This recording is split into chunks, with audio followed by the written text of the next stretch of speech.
5, 4, 3, 2, 1.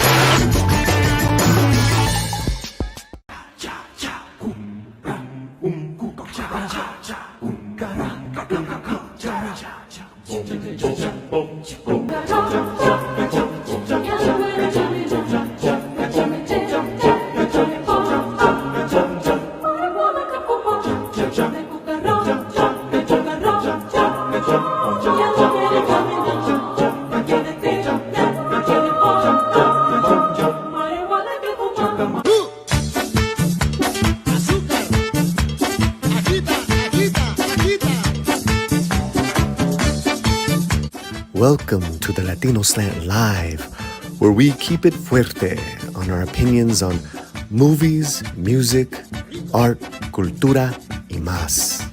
Bienvenidos. ¿Listos? Hey, what's happening, everybody? My name is Paulie. This is the Saturday Spectaculo. So much going on. Every Saturday, we're here slinging it to you guys. Wakanda Forever will not go away. But that's okay. We're gonna have some good talk because we got the real American Cholo is here. He's in the green room. So we're gonna bring him on in a minute. He just saw the movie last night. And we're going to get his thoughts. Also, too, later on in the hour, we're going to have a young rapper and actor, Almighty Blessing from Chicago. He's going to call in and give us his Gen Zer outlook on colorism and racism. A lot to cover, guys. A lot to cover. And then, of course, Miss Irene Cara just passed away. Rest in peace. And her music lives on. And, of course, there's a soccer game going on right now. I got it on right now. Second half, still 0-0. Argentina versus Mexico. Who's your team? I think you know where the slant slants at. Okay, do me a favor right now. Let's promote this this stream. Let's get people in here. We got a great early crowd. I want to say hello to our people. Michael Gonzalez, awesome one. See, JC Lupita is so no, she's not so pretty. She's gorgeous. Lupita is. I mean, I could play that video over and over, but I think I get in trouble with Romy. I mean, who doesn't want to watch Lupita dance mambo? I mean, that was just incredible. I don't know what they did to Gomez. That's one of my problems with Wednesday, but it's a really good show. It's a really good show. DJ is here. What's up, DJ? Hasn't seen you in a while. Good to see you. Chingon bass. Miss Cara had the honor of playing me bass for her. Oh, you played bass for her on an NBC show we were performing on? Wow. That's amazing, brother. That's amazing. That's incredible. Well, I was was very emotional when I heard that news. So I'm glad you're here. Absurde is here, and his takes on life are so absurde. Follow this guy on Twitter. Yeah, it was a great musical. Man, there's so many good songs on Fame and Brian Barth, Jordy Lyons holding the wrench. Darren, of course, earlier had a great comment. Lots of great people here early on. I love it. Right on. Hello, Nemo. Good to see you. Nemo. Okay, guys. Well, we have seen an uptick in subscribers, views, and all that good stuff these last couple of weeks, all because of our takes, mine and Mexican Iron Man, on Wakanda Forever. And so what I'm trying to do every Saturday is bring on people, some we know, some that are new. Last week, we had the great Struggles Reviews TV. She was awesome. She gave us her take. And this week, I'm so glad he got to see it. I want to talk about this movie, and it opens up the can of worms of Latino Hollywood as I see it. And like I said, thank you so much to all you new people. Okay, so I don't know if you guys are familiar with Gil's channel. We have it in the video box description. We'll throw the links in there. Also, too, if you feel so inclined, please send us a super chat via YouTube here or on the PayPal. But right now, let's bring him in.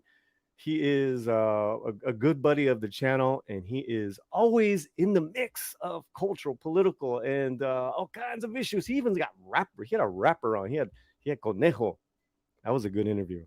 Ladies and gentlemen, Gil, the real American Mr. Cholo. Paulie, how you doing? Thanks everybody for tapping in today. I know everybody's watching the soccer. I was like, oh, did I put it for 11 o'clock? So it's halftime already. So this is the halftime show. Let's get it in, Paulie. Right. Well, it's going on, and it's like, all right. Well, we'll see. We'll see even more people like once it's over. But yeah, it looks exciting. Are you a soccer fan? I am not a huge soccer fan, but like I'm not actually not a huge sports guy at all. But when it's Really? like yeah, really, when it comes to like the playoff times, then I'll invest more time into it. So when it comes to World Cup, I will definitely start watching it all because this is for all the marbles. If not, like these guys will play for 3 or 4 years and it won't be the World Cup yet. But when it comes to World Cup, yeah, I'm absolutely watching. I'm the same. We're the same way in our household. Romy is Portuguese Brazilian. We're all American, and I'm Mexican bloodline. So it's like we have like 4 teams to root for. Right. Does Honduras ever get in there? They haven't really made it in there in Right. many years. So like Okay. today, obviously I'm going for Mexico. Right. It's If all good. It's all good. when America plays, I'm obviously going for the USA. Yeah. I get to pick my teams like that, so it's fun. So Yeah. right now it's pretty exciting. My suegro's in the back. He's glued to the TV. That man watches soccer all year round. So to him, this is super special. It's kind of cool seeing how excited he gets too. It is cool to see some of our friends like Rosa Para from Rosa Reviews. These other people. I mean, they are religious, and it's like I'm like that with certain sports, but not soccer. But this is cool, man. This is cool. This is fun. I've got a guy. Let me tell you a quick story right now. I got a guy Please. who I talked to him a few months ago, and he's like, "Dude, I'm working overtime. I'm working overtime. I'm gonna take a few weeks off." I said, "Oh, were you going out of town or something?" He's like, "No, I'm gonna watch soccer." So he literally worked all this overtime, told his company that he is taking 2 weeks off, and he's literally just sitting at home catching every single soccer game. I was like, I gotta love it. Wow. I mean, that's devotion. That's dedication, right? That's dedication. You know what? I was just reminded that I did not send the links to to our other guest. Let me get that in there. Okay, so Gil, Yes, sir. what is let's before we get into Wakanda, Hmm. let's talk about what's been happening on your channel because you got another growth spurt, almost 60K. Congratulations on your Thank you. YouTube channel. I got a feeling that since the Taiga I Mamacita song, all since Situation, then let's say, you right? really blew up. And I know you went through. I know there was a lot going on. Just give us a quick recap. Just give us your what's going on. I think it was a little bit of both. It came, you did get some growth. I definitely got some growth on my IG, my TikTok, the YouTube Hmm. one. I've got a good chunk of growth, but with that growth, believe it or not, came an amount of hate that I wasn't. Oof. I Yeah. wasn't not so much ready for it because once you do this thing, you see the hate. But I was very surprised on it, how much hate you get from your own community, and then people still try to paint you as a racist or anything else. It's like if they can't control what you say, they're going to try to control how people view you. And that's one thing that I definitely saw in people. And they'll still try to, spin whatever narrative they want because people feel a certain way. It's like anytime you speak against the industry or speak about anything that pertains to Latinos and us being discriminated against, and people don't like that, they will try to, Hmm. talk down that person who is making the noise or try to make that person, seem a certain way. That way people won't pay attention to them. And that's kind of what happened with that. They took the Power 106 interview down within 24 hours after that, after we talked about it and Tiger took his whole thing down because it's like they want when it comes to us Latinos, they want our money, but they don't want our opinions. And that's Mm, one thing that I mm, fight against all the time. And mm. I speak my mind. So I don't make Yes, friends you in this do. thing. And I get heat from both sides. And when I say both sides, I mean whether it's a leftist or it's a right will say I'm a super leftist, a leftist will say I'm a super right. What they don't understand, I'm a guy in the middle calling out the BS on both sides. And when you're that guy, you're Hmm. gonna get it from all ends. But me, I don't care about it. Bring the heat, bring the smoke. I'm ready for it. It's amazing because amazing like what depending on what we're talking about, what we're called. Right, right. you know, uh, as in regards to Wakanda and my utter disdain for it, and I was, I've broken it down, all that good stuff. I've been called a white colonizer, an anti-black, anti-Latino, uh, colonizer mind, all that good stuff by our own raza. Yeah, easily. Easily, easily. I mean, it's come to the point where Yeah, like this year I didn't even post it. Usually I'll post, Happy Thanksgiving, because then you get a bunch of people. Oh, you're just a guy who's for the colonizer. I said, listen, man, Thanksgiving to me means sitting at home with the family, getting together, having dinner, having tamales, having a couple drinks, enjoying each other's company. If you want to sit there and look at that, then we could look at every aspect of American life and say, this is racist, this is that, this is that. We'll be in a hateful world. And I'm still waiting, Paulie, for somebody to tell me what year in the world's history were we Latinos living this paradise life? That right. everything was wonderful and we were all getting along and we were all sharing stuff. No, man. In the world's history, 2022 may not seem so beautiful to somebody who wants to see it as a half empty glass, right? But Right. 2022, if you look at it in the whole history of the world, it's probably the most peaceful time we've been in America. It's probably the best time it is to be a minority in America or in the world for that matter, because you get movies like the Black Panther, and you think, oh, that's how it must have been. Everybody's living in harmony in these villages. No, man, these villages are full of slaughter, full of people killing one another. Men Uh, have been conquering men since the beginning of time, since they started marbles, and a little kid said, "No, that's my marble," oh, and they started oh. fighting for it. So now at least we're much more civilized. We can't expect to put the woke ideologies or the morals and values of 2022 into the 1700s, into the 1500s, into the 1400s. It's a different world. Thank you. Adding with that, listen, I have no problem saying Happy Thanksgiving. This is what I'm grateful for. But Right. I don't, I hear you, man. And it's the same thing with Christmas. It's like, you know, Everything, it brother. won't stop. It won't Everything. stop. Everything. There's always going to be that sector that's just never happy with these American holidays, and that's not my problem. That's your problem, right? Yeah, It's like, yeah. The war's over. and um, we're all here. Newsflash, just on our block, it's not just Right. people that are Right. indigenous to here. It's people who are, these are our neighbors from all over the world. I mean, in what reality and when do we get to say this is pretty great? Just like you said. This And is mhm, America's ours. We're all part of America, regardless of the color that you are. That is the beauty of it. Does it have a dirty, ugly history? Yes, it does. But absolutely, so yeah, what country doesn't? If the United States, the Europeans wouldn't have took it over, it would have been the French.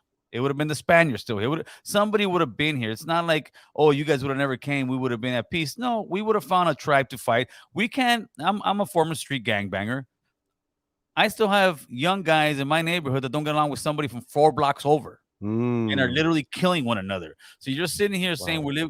we were living in this harmony. We were never living in this harmony, unfortunately, because we are so quick to fight one another that we're still looking for more fights. And listen, those wars are over, thank God. Thank And God. now it's time to move forward and just make, our neighborhoods as a whole a better place to live for our families.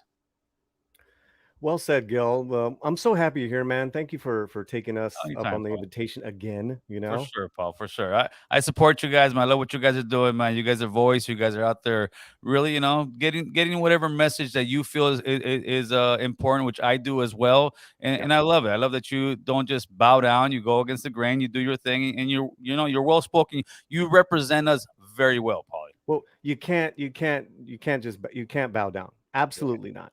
Right. Absolutely not. And you're so right. And lately I've been outspoken just a tiny bit more, and I have no problem with that. Right. You know what I mean? So let's say hello to some people. Then I want to get your review on Wakanda Forever, if you Let's do don't it. mind. Yeah, let's Okay. do it. We got some new people here. Mr. Systems in 96. Hello. Danielle Valencia. Hello, everyone. I'm new here. Hey, what's up? There you go. Orale. Got members of the channel. Darth is here. He says, I'm only rooting for Argentina, Brazil, Uruguay, Chile. You, He's in a win-win situation. you know what would be awful, Darth, is that none of them. Oh God. I know. A member of the channel, Lord Thoth.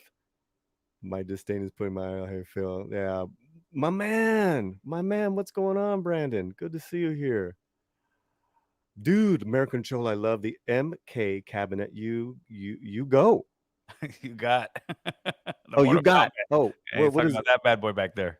Oh, what is it? That's the Mortal Kombat video game, the big one. When you're a kid, you put Oh, quarters, you go to the liquor store. I brought it home with me. nice. Nice. Griffin's here. Got a new person, Skillmonger. Interesting take. It's just, at the end of the day, it's just two dudes and their takes. That's Yeah, it. yeah, for That's sure. it. You know, um, listen. And I always tell the trolls that that dog me, go start your own channel. I want to hear your voice. I, Please. I'm not, and I'm not being like a jerk about it or condescending. I'm like, go go start your own channel. Thank you, my man. All this. Romy, help me out. Mal attack. Okay. White Latinos. Hey, can I be one of those? Sure, Dr. Coffin Nails. Why not? Why not? We have oh, Argentina just scored. There you Ooh. go. And millions of Mexicans are crying right now. Yeah, I just saw it. 1-0. Ándale. Ándale. Okay. Well, there you go. There's still plenty of time to come make a comeback. Okay. Let us get your take. And welcome everybody. Please share the link. Almost 50 people here. Let's keep getting those numbers in there, getting those people in there. I love it. Let's get your take because it's fresh in your mind. Wakanda Forever, Black Panther 2, Wakanda Forever. What'd you think? I'm gonna put you on the big. Yeah, for sure. So I went in there first. I had heard a lot about it. I had heard many people sit there, and maybe you felt the same way that they said, "Oh man, there, here we go. Hollywood's portraying us as the barbarians, the killers, the aggressors, the bad men in the movie, and that's the only part we'll get." So I'm saying, all right, let me go in here and watch this thing. And I went with the wife yesterday, and I watched it, and I didn't come out. I could see where people may get that idea, but I think what got me at the end, which I was like, all right, it brought it all together for me. Was at the very last scene when hopefully I don't kill it for nobody. I'm not turned off right now. Is when Oh wait, hold on. Let me put that spoiler banner up. Thank yeah, you. spoiler alert. If Yeah, you we want haven't to put that watched it, spoiler banner up because people are, you know what? This is making money. oh for People are still sure. people are still going to see that, and you can't say it's not. All right, but please continue. So when the new Black Panther, which is his sister, right? She's about to, pretty much take him out unless he bends the knee, and they both go through their memory span, and it's kind of like they show the monologue of both of their lives and how much they actually share so many things together, which was her with her mom, him with his mom, the family. You see the African Americans like with fruit, and you see the indigenous with the fruit. And it kind of reminded me of how it is today in America, especially like in Southern California or other places where you have a lot of racial tension between Latinos and African Americans. And it brought to me like, yeah, dude, we have so much more in common. They showed when the African Americans were slaves, and then when the indigenous people were enslaved by the Spaniards, and kind of showing the whole thing. And at the end was where she had to make the decision: do I kill this man or God now, and then continue this war forever, or do we stop it here and kind of make peace within ourselves? And at the end of the movie, they made peace. Whether people liked why the peace was made on either side, because it almost took the reality of real life out here, where somebody says, "Oh, why you make peace? You're a punk," or this and that. But to me, to make peace is nothing that's very easy to do. People that make peace are probably the strongest willed people in America or in the world, because they have to swallow their ego and their pride.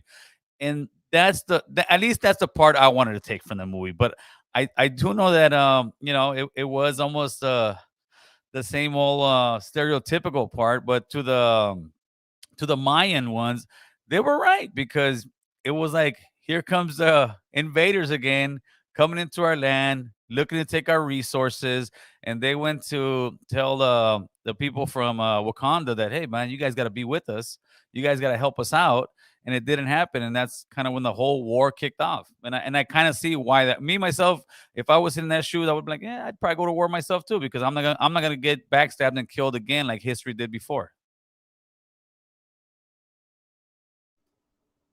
So you were entertained. You had a good time.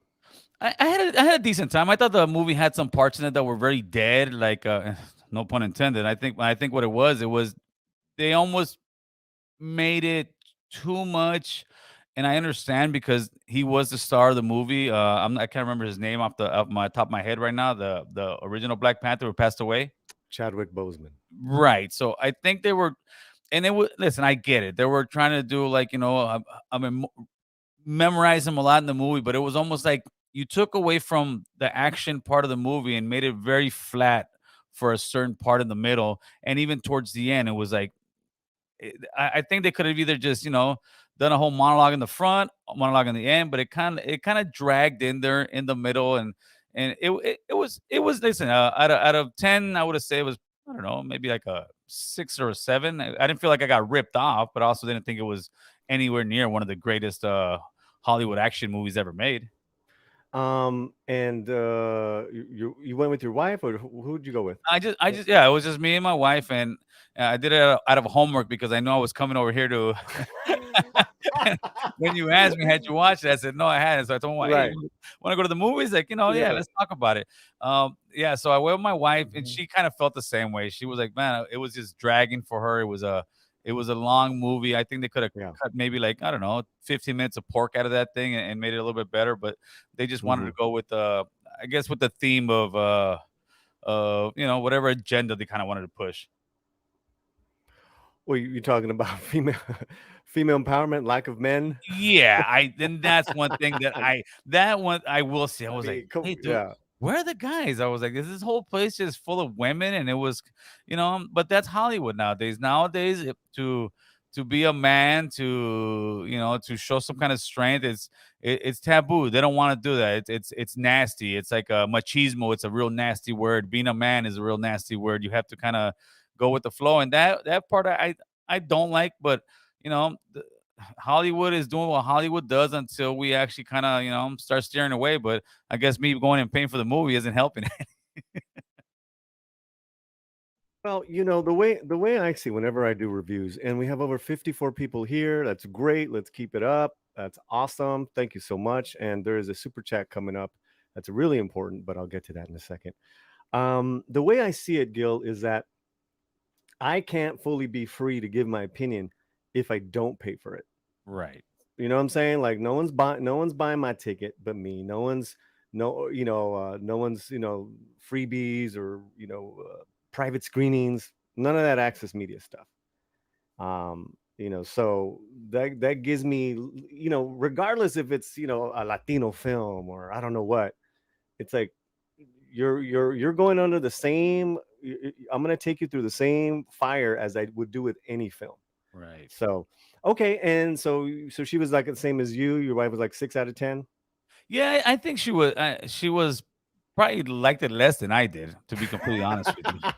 Let's get And her on. yeah, to be completely honest, she probably liked it less than I Yeah. did. The other parts I did like. I really enjoyed when they pretty much broke down the Mayan history. I'm sure people, that's not the Mayan, but they at least gave a good background on why the Mhm. character felt the way he did because of Mm. people coming over here killing the Native American, the indigenous people from back then, and kind of showing, look, that we're trying to live peacefully amongst ourselves. This is what would happen to us, and we got slaughtered. And that's history. That's something you can't deny. So I did enjoy that part also.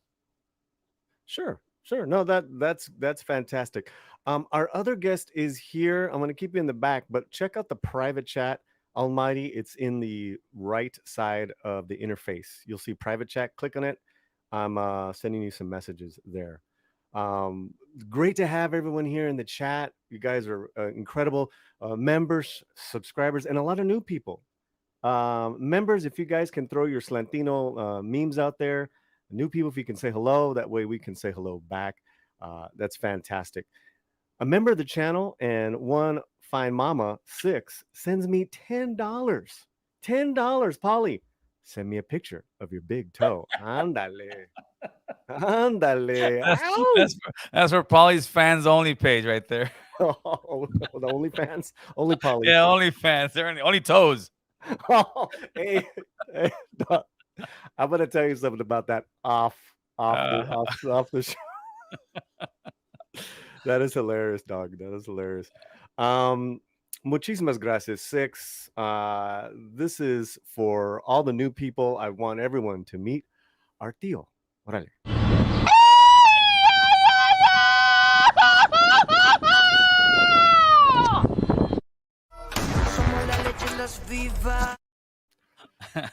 Gotta love it.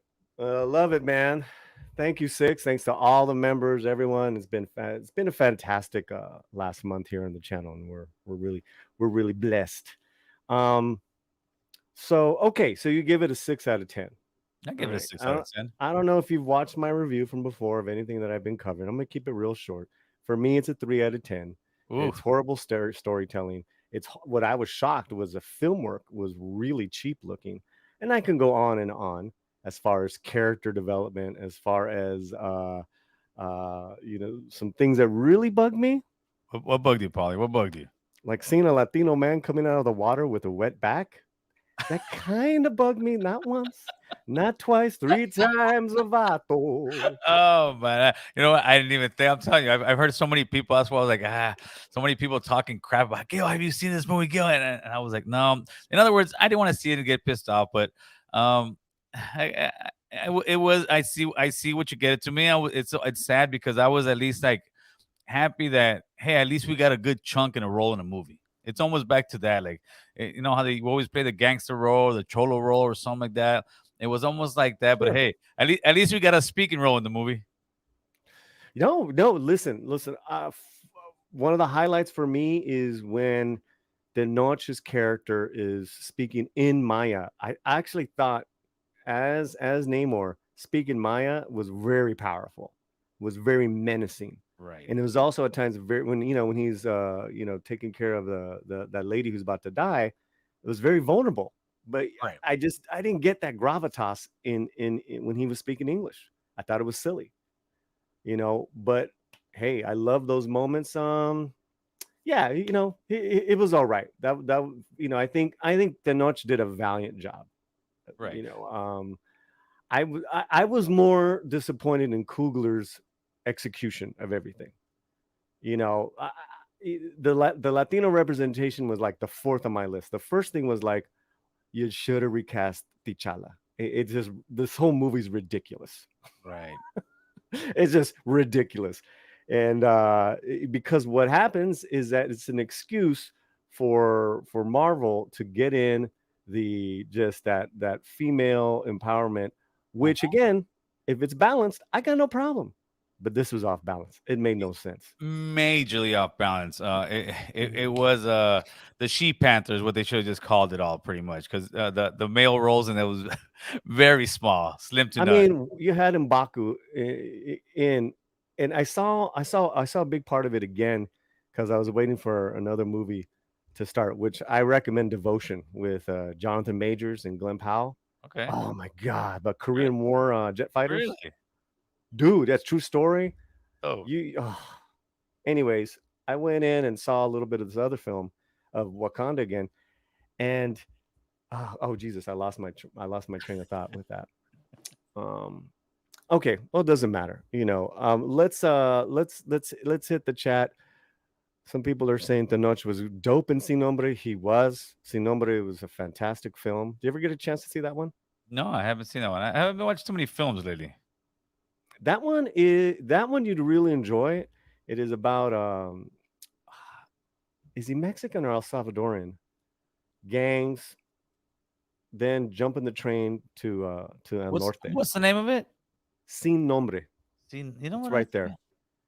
See, and no, he's a very it's a much younger Tenoch, and he's got that's a the few years back, no? yeah, Okay, exactly, like see, I 10 think years. believe it or not, I think I may have seen that one. And he's a pelon gangbanger, but he's got all the tattoos on his face and everything. Oh, really good. Yeah. Yeah, the movie, the Black Panther. I would have. That's one of those I would have said. I mean, Okay. if it wasn't for you, I wouldn't have gone and watched the movies. I would have waited for it to come out on TV. Straight up. Sorry. Let's be honest. Put I'll put be it, honest with put it on my tab. Put on. Let me see if I didn't miss any. Okay, cool. Well, I have a story in regards to Black Panther and Namor, and why Marvel couldn't do a Namor movie by itself. But I feel that before I do that, I want to bring in our guest because he's no disrespect, Gil. He's a much younger gentleman than us, you. Oh and man, I always want to listen to the homies. Like, and this guy is really outspoken. Um, he is and this is from his bio, an actor or rapper, an activist. So I have questions for that. I have questions with him on that, and he's got all his Instagram, all that stuff. We'll get his links in. I okay. saw his video. This is his first time on the show with us. This is Almighty Blessing. What's happening, Senor? What's up, hermanos? I truly appreciate you guys giving me the opportunity to speak with y'all.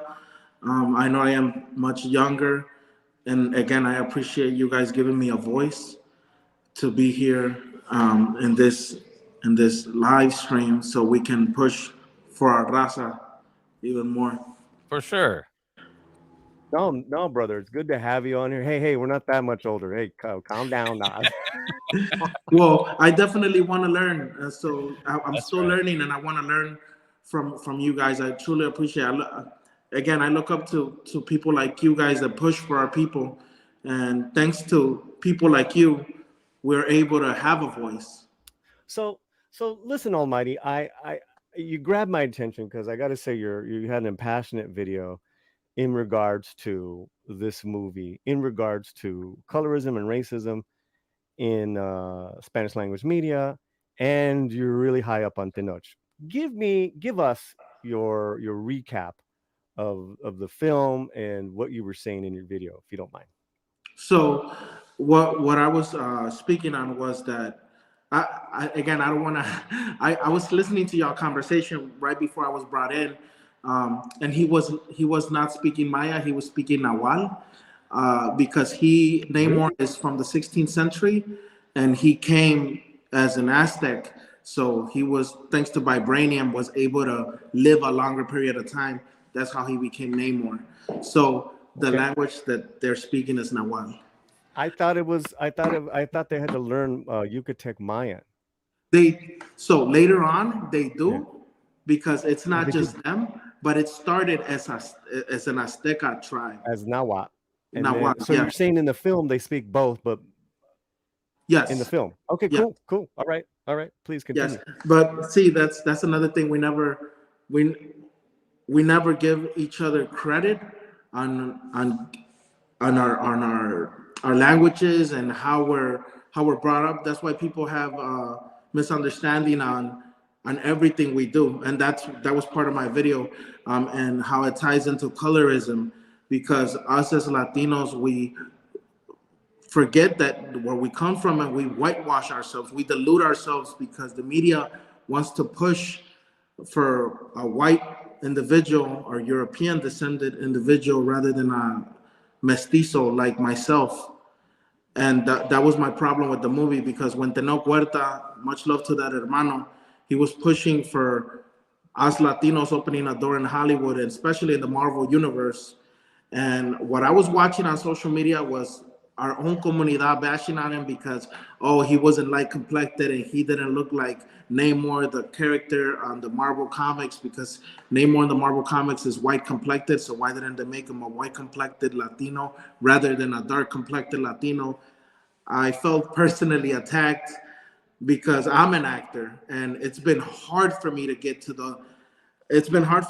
where I've I been getting mean, to in the acting industry. you're a good looking man. Look, you got good looks.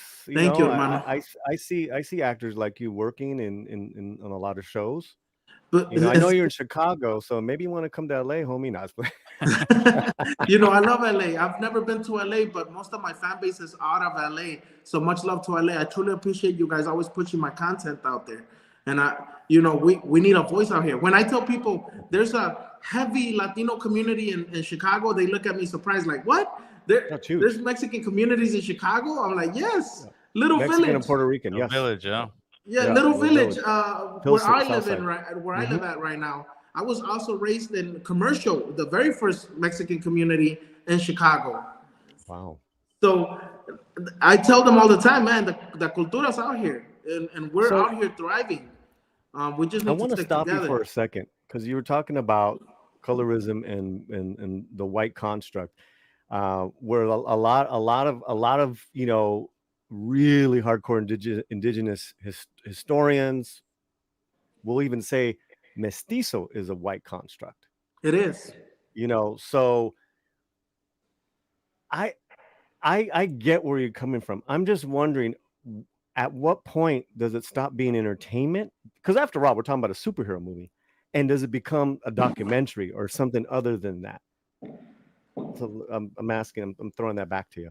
I think as Latinos, specifically males, we're always worried about holding ourselves to that woke category, like the woke category, where like we need to be woke and we need to be Americanized. That mentality that we have when our people cross the border, right? And then some of us who are Chicanos and were born here, we hold to that mentality. And that, I'm sorry, that's a lot of information. But all right, take your time. This is a conversation. Just the fact that we don't embrace where we come from, we don't embrace our roots, and we always want to adapt something else that's not us. For example, even going off simple things as applications, we're not even allowed to identify ourselves as natives, because yo me considero nativo, native. My people, my family is descended from Aztecas, and I feel connected to my people. So I want to identify as a native. And for me to have to, every time I fill out an application, have to put I'm white, that's a problem for me. I always have to. I hear that a lot, but what application are you talking about? Because every application I've ever seen, it's got Hispanic, it's got African American. I've never in my life had to put that I was white. Have you, Paulie? Yes. No. No, I have not. Yeah, that's why I don't get that. But let's keep this going. In the census, when you sign up for the census, there is no Hispanic or Latino. There is only white or black or Middle Eastern, but never a specific for Latinos. Okay, Blessings. I'm not going to say you're wrong. That's your experience. But Gil and Blessings, Almighty, I want to go back to this movie. Okay, because we're talking about a superhero movie. Oh, yeah. How much of it is how much responsibility is it upon Coogler and a Marvel comic film to get our cultura right? You know, and and how much of it? Because I haven't heard you once talk about. Did you enjoy the film? Blessings. If I can, and I don't want to, as a Marvel fan, I enjoyed the film for the simple fact that they shed just a drop of light on our cultura. When I was watching the movie and I saw, no spoiler, I don't want to spoil it for anybody who hasn't watched it, but when I saw them, go ahead. When I saw them, the part that really got to me is when Tenoch Huerta, Namor, came out of the water to bury his mother and saw his people enslaved and getting beat and getting whipped. That was very powerful, and this is where I truly at this moment believed in generational trauma, because it affected me so much. I'm a grown man. I'm gonna tell you on camera, I cried because I felt it in my heart, just watching my people get beat. And it might be a movie to a lot of people, but it was so much more for me. It was an experience that I've been waiting for in Hollywood forever.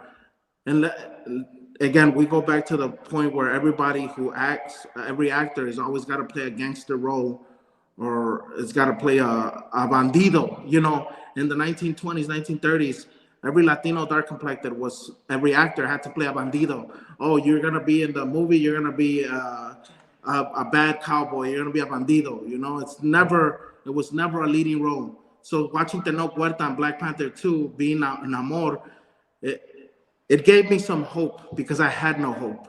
I had no hope in Talking about watching no this movie. hope, really fast. Talking about no hope, or Argentina just scored again. Oh no. 2-0 now. Oh no. All of Mexico, you guys, we are not used to never winning. Uh, Damn. Ándale pues. Gil, did you have a question for Almighty? No, it was just that, but I think also I think this is the difference in generation or like age, right? Because I hear that a lot with young people who are really pushing the indigenous movement, which I respect all day long, but I feel like a lot of time there's a lot of pushback towards people who I guess are not so passionate about it. And like myself, I'm not so passionate about it. I was born in Honduras. I'm from North Hollywood. I America is my homeland as well, right? I believe that this country has, made a pathway for our kids to have a better life. But when you say stuff like that, you'll sometimes get big pushback. Oh, you're just selling out, or you're just nah, man. Listen, man. I'm a brown man. I'm very proud of who I am, and I think we can all have difference of opinions without having to be whitewashed. I guess is the word that I'm looking for, because that's a lot of phrases that I hear a lot from the community that if we don't agree with them, all of a sudden we're whitewashed. And I don't believe I'm a whitewashed man. So can So I ask you a question? Absolutely. So based off what you said, like our generational differences, Yes. and I believe that to be true as well. Because again, that's why I came into this live, and I'm learning, so We please we all teach are, me, brother. And thank you for coming. please, So, what was your inspiration? I would like to know your inspiration based off your generation. Inspiration as far as what? Just As the life? Latinos as a whole. My Like Namor is my inspiration. So what was your gotcha. generation's inspiration? my generation had no inspiration as far as I was. My inspiration was my block, was my hood, was my gang. That was my inspiration, and I think that was for thousands upon thousands of people, especially out here in Southern California. And that inspiration ended up destroying a whole generation of us that ended up going to jail, dead. The whole drug stuff. I think we really didn't have that much to be inspired of as far as Latinos go. And with this movie, I think it is a great thing. Like the role you said you saw, I felt that as well. I can tell you that when I saw that, I was like, "Whoa, bro!" Because it did. And the thing that really hit me was when the guy lo miró y le dijo en español, "Y esos quién son?" And like, wow, like wait a minute, he looks white, but he's speaking in Spanish. So I felt that. With that, listen, brother, I'm 100% on your side. I felt it, but I'm just, I think that people getting roles like this is a good thing, because eventually it'll lead for him to get bigger and better roles. And I think that a lot of times when it comes to us as Latinos, we look for a reason to knock each other down. Like you were saying, how they were talking crap about he's Yes. this, he's that. And that's always in our thing. And that's when I say, when people say, oh, you're whitewash, we're looking for a reason. If I don't agree with you, I just don't agree with you. Doesn't mean I hate you. Doesn't mean I hate your move. I'm talking to you in general. I'm just talking, in general, I mean.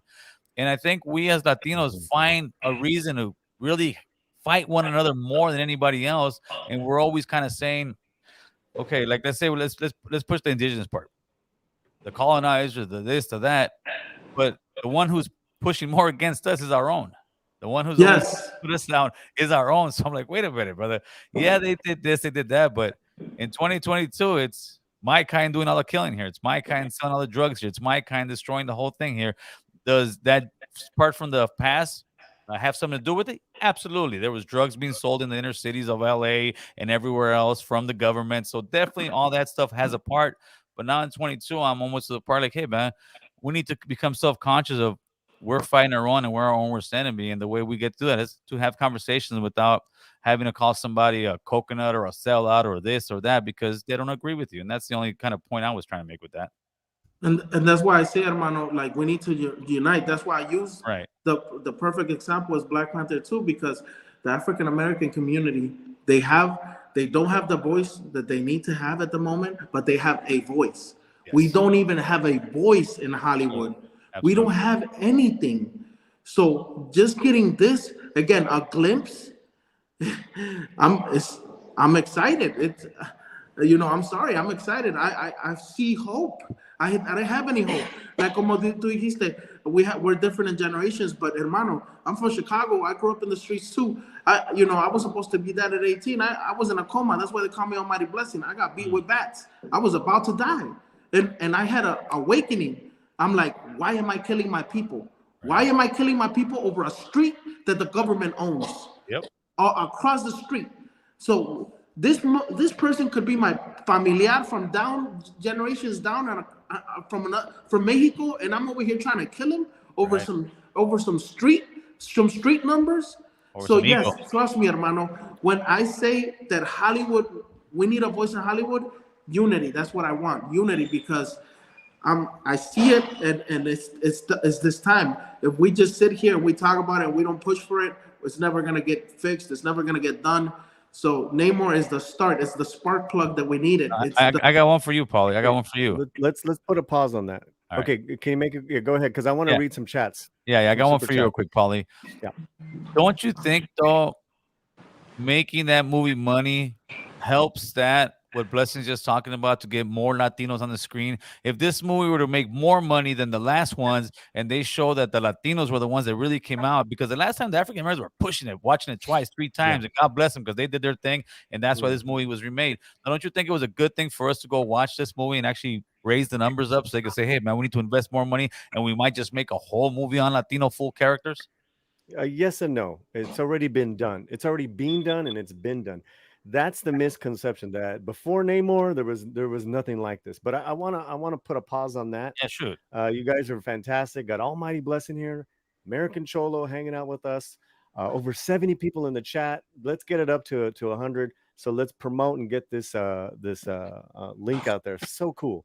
I got some great comments that I starred, and let's go from one of our members, Zax, who's my brother. Are there accurate movies representing Central American history coming out of Mexico? Mm-hmm. Okay, so there have been, and I actually would say they're one of the earliest ones that I watched is actually from a Chicano filmmaker called, his name is Gregory Nava. Check out El Norte. It's I think mid 80s.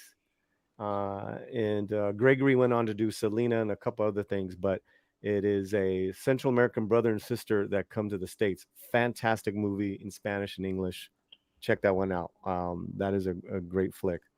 Michael Gonzalez says, I work for the city of Chicago. 1987, 1995, city, state, and federal forums. Don't know about the census. List us as white, non-Hispanic, and Hispanic. What the heck is he talking about? So maybe that's in reference to your comment, Almighty, about census forms. So there's that. Novela princess. Hola novela. I can't identify myself. I'm half, and I'm half. I'm half and half. Okay, I'm half and half. My mom is from Mexico. My dad is from here, the U.S. I have a German last name. My parents, especially my mom, lost friends just because my dad was white. Wow. Oh my God, that sucks. Yeah. She's an American. That American. I mean, well, let me just pause right there, and I want to hear from Almighty. When do you get to call yourself an American? I'm sorry. I'm sorry. Yeah. Get off the phone. You called me. I'm sorry. It's my generation's drug. Listen. When does your generation embrace being an American? Or when does my generation embrace being an American? Or do you? Yes, I do. I embrace being an American. My parents are from Mexico, and I was born here, and this is literally my nationality. So I'm not gonna deny what I am. but our I'm not culture putting you is on what. blast, by the way. I'm just. I'm sorry. I didn't mean like. Wait a minute. That sounded really strong, Paulie. Órale. Can you hear me? Yes, Yeah. yes. It's, Oh, I'm saying like I was saying like it's our culture that's what I'm pushing. It's órale. No, no. I'm I with you, embrace man. being an American. I am an American. I'm Listen, proud to be an American. that's So why My this parents gave channel me the is. opportunity. I'm sorry. No, no, no. I'm cutting you off. That's why this channel is set up and has been set up to to spotlight everything. I feel a lot of the things that you talk about. Okay, let's go on. Chingon base. I work in Hollywood. The applications they have for stuff always say Native American / Hispanic category. Nemo Nova. Anthony Quinn is the most famous Mexican American I know. Oscar winner. Are you familiar with Anthony Quinn, Almighty? Yes, I am. Okay, so he won for Viva Zapata, which was really a trip of a film because you had a Mexicano Chicano actor, Anthony Quinn, winning an Academy Award playing Zapata's brother. Then you had Marlon Brando playing Emiliano Zapata in the 50s. Now I here, I I feel want to like bring I he wanted to bring won. something up to you because you asked me who are your heroes, right? You asked us earlier. Yes. Right, and I'm gonna skip the line and answer for this um Afro Latino veteran actor. His name is Paul Calderon, and he was on the show. Paul Calderon has been in everything. Sea of Love, Pulp Fiction, Walking Dead, Bosch. Prolific career, Afro Latino man.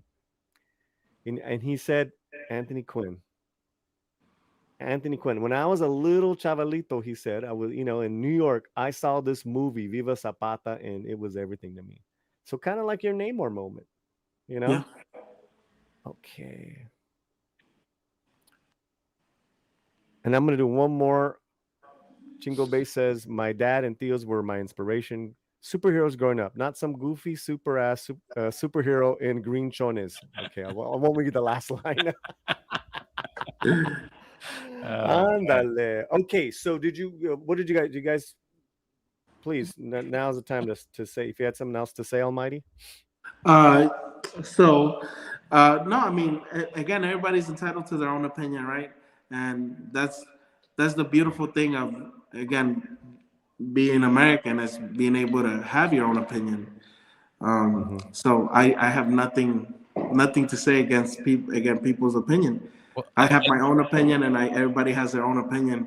at least here on the Latino slant is probably that way, and on the American Cholo channel as well. But in America nowadays, it seems like when people don't share the opinion of the mainstream, they'll try to cancel you. It seems like if you don't like how they say how the movie was, pretty much just pushing a woman ideology and pretty much kicked all the guys out of the movie. If you're to say that in the mainstream, they're gonna say you're sexist, you're not trying to help women's rights. And I think, and you're a young guy, so I don't know if you're around there a lot, but do you see that a lot of times people now, if they don't agree with you, you're sexist, you're homophobe, or you're racist? That's like one of the top three they always use. Do you see that as a young guy, or not so much? Yes, I do actually. That has become very common out here, especially unfortunately with my generation and even the younger generation. They want to automatically target you when your opinion doesn't coincide with their opinion, and Right. it's unfortunate because again, we are American and we are entitled to our own opinion.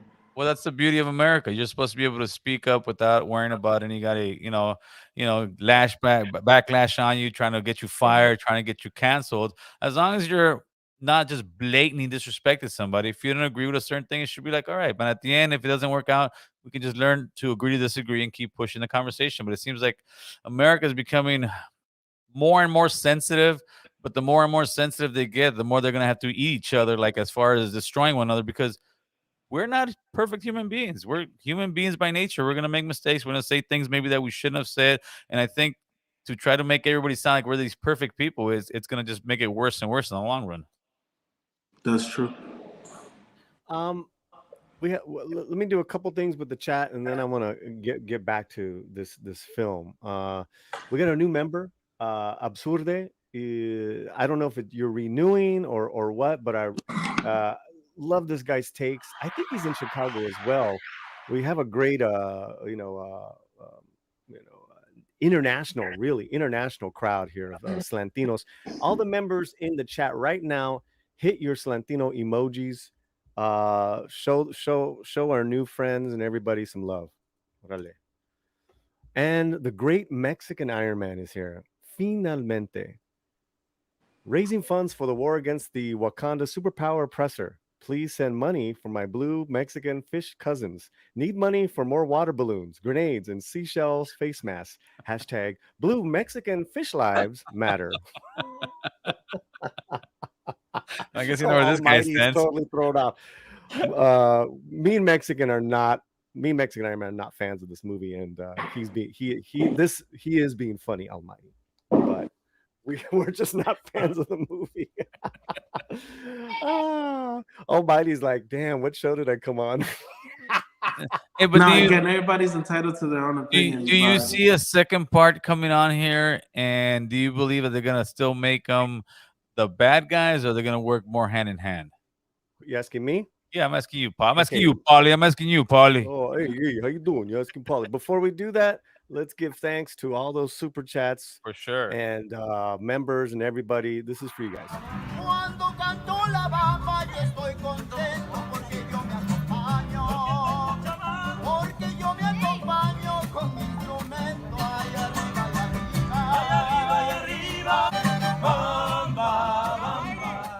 Two colors are not racist. Okay, I did get some footage of an actor. You're an actor, Almighty. Yes. This is one of the actors who tried out for Namor, but it just didn't work out. Check this out, Peritos. If you guys want me to play, you're gonna have to pass me the ball, fool. How you fools want me to score, dog? I'm the best here, dog. I'm the best of the tribe, fool. You fools don't even want to pass me the ball, Peritos. Come on, dog. Chuy's playing, fool. He hasn't even made one, fool. He hasn't even made one, dog. Pásame la way. Why you fools call me out here, fool? Just because I brought the grapes, fool? You fools call me because I brought the grapes, huh? Pásame la aquí, güey. Pass it, fool. That's, you know what? I'm gonna make my own team, fool. You know, and then we're gonna make a championship, fool. And we're gonna win, fool. And we're gonna win, fool. We're gonna win, fool. We're gonna win. Shout out to Concrete, baby. Yeah. Daniel had a great oh, did I star it? I missed it. Let me see. Let me try to find it one more time. Yeah, it's coming up. Where are you, Daniel? He had a really good comment. Here we go. I'm from Mexico, and there are 4 indigenous ethnic groups also, mestizos, Mennonite, Mormons in my state. No one has identity issues. Everyone knows who they are and have been. Daniel, I think it's a completely different perspective, you know, when you're in a Latin American country. I think the identity, who you are, cultura, it is very clear. What are your thoughts on that, gentlemen? Well, I feel like it is different because we're here and we have to. And again, I'm sorry, it's because I got something that I want to say that has been poking at me. Based off the last comment about my mustache, I'm gonna take you out now. Nah. It has to do with the last comment, or the last couple of comments. Okay. What bothers me is that this is another reason why we never get anywhere. That's because we use ourselves as a joke, the butt of the joke, and we're always making it a joke, so nobody ever takes us serious. And this is proving it right now. How we take things that are we could use to potentially help us and build ourselves up, and we use it to attack each other. The African American community does not do that. The white community doesn't do that. We're the only people that I've seen that does this, and it's unfortunate. Now, when you say joke, what exactly are you talking about? So we're talking about Namor and how, you know, he is potentially opening doors for us in Hollywood. Right. And then the comments, they're using it as a Bluefish Mexican Lives Matter. It's always a joke. Well, That's why they never take us serious, because we don't I- take ourselves I serious. think he was saying it more because that person really doesn't like the movie and feels disrespected by it. I believe that's what it is. I'm not really sure, but I think that's what he's saying with that. Am I wrong, Paulie? No. That's exactly on the point. And I think if anything is humor has a great way of cutting through the bullshit Mm. and making a point, Almighty. So Mexican Iron Man is, he's not here So to defend I himself. think So let me I just think finish. Let me just finish. oh, sorry about So that. Almighty, Mexican Iron Man is a Chicano, American story. From San Jose, went to Stanford, went to Oxford. He's a father. He has a business. I mean, this guy walks the walk, right? And his humor is, he and we just don't like seeing basically, bad stereotypes on film. That's how we view the film. That's how I view the film, right? Is half measures. If you're familiar with the term, half measures avail us none. Yes. Yeah. So when it's a half measure, it's actually worse than a full gesture, right? It's like it actually, to me, this movie is actually is doing the opposite of what you're saying. I'm not going to take it away from you, but so through humor and through through talking about it, there's many different ways to get points across. So yeah. Yeah, I want to. So on the first thing with American Cholo, man, brother, I've already looked up on you, hermano, and that's why I am so ecstatic that I'm here, Oh, because thank you, brother. I'm happy to be. I see what you push, and I respect it, and I follow what you push. Thank you. So I agree with it 100%. Thank you. So, now for the next thing you were saying, yeah, I understand what you're saying, Polly, but also I've witnessed that we use, the jokes to forget about the bullshit, and for us to digest the bullshit, and that's something that we need to bring up as well, because you may see it like that, but I've also seen people use that to forget about the garbage that they're trying to make us swallow, and that garbage is us not pushing for our culture in Hollywood.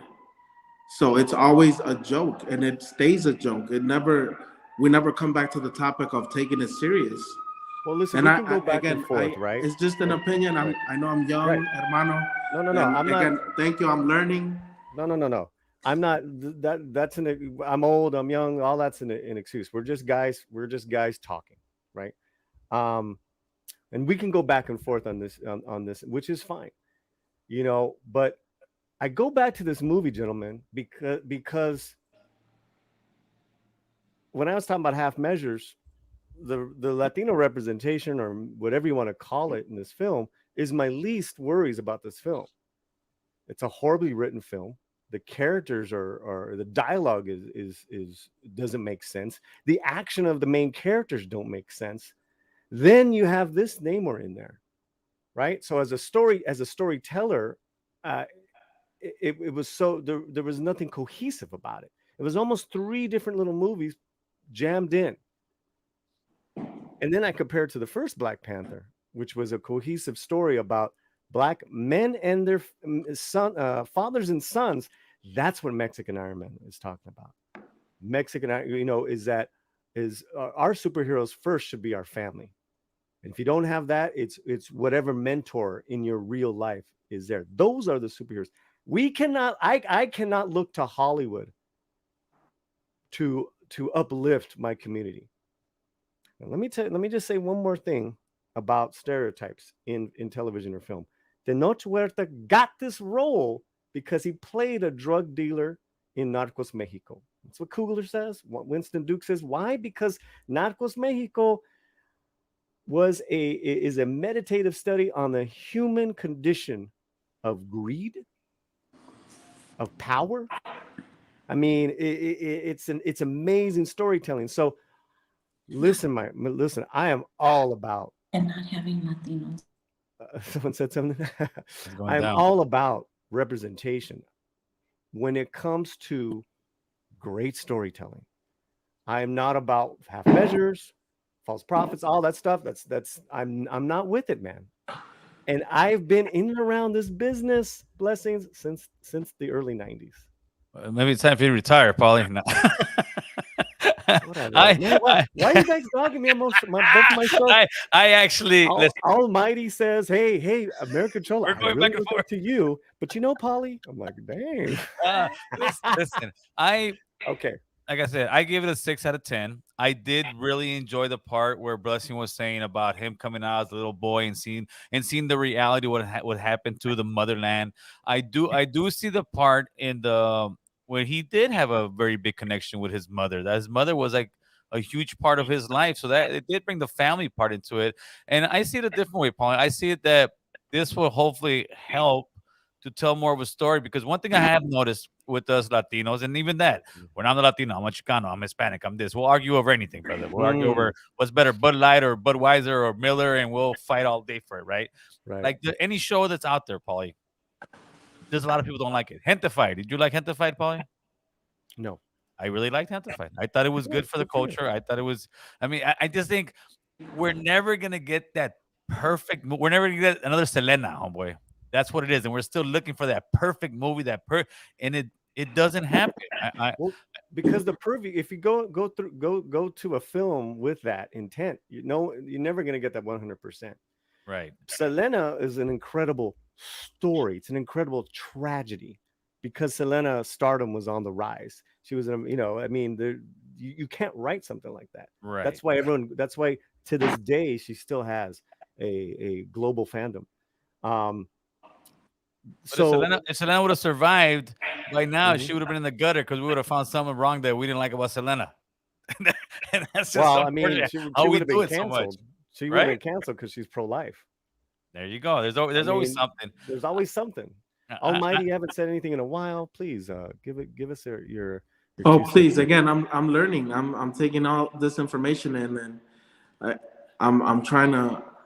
I like to listen because then I can make my own opinion based off all the information, and I could gather all this information and eventually come up with my own answer. Hey, Paulie, would you mind putting that original comment that we were supposed to be looking at? I think it was about the 4 different ethnicities or tribes in Mexico. I wanna touch on that a little bit. Yeah, man. Give me a second. Yeah, no Go problem. ahead. Oh, you know what? Did I get a? That was the last one you highlighted, I believe. Yeah, let me. Struggles is in the house, and we're gonna be doing some cool stuff in the future with her. Had her on last week. She's amazing for $4.99. Just showing love to this amazing panel. We're gonna win, fool. Hit the like button. She's got great content. Please check out Struggles, and we also got a new membership. I'm getting better at this, Mexican Iron Man. New member, Krampus Jibus, became a member of the channel. This is for you. Muchísimas gracias.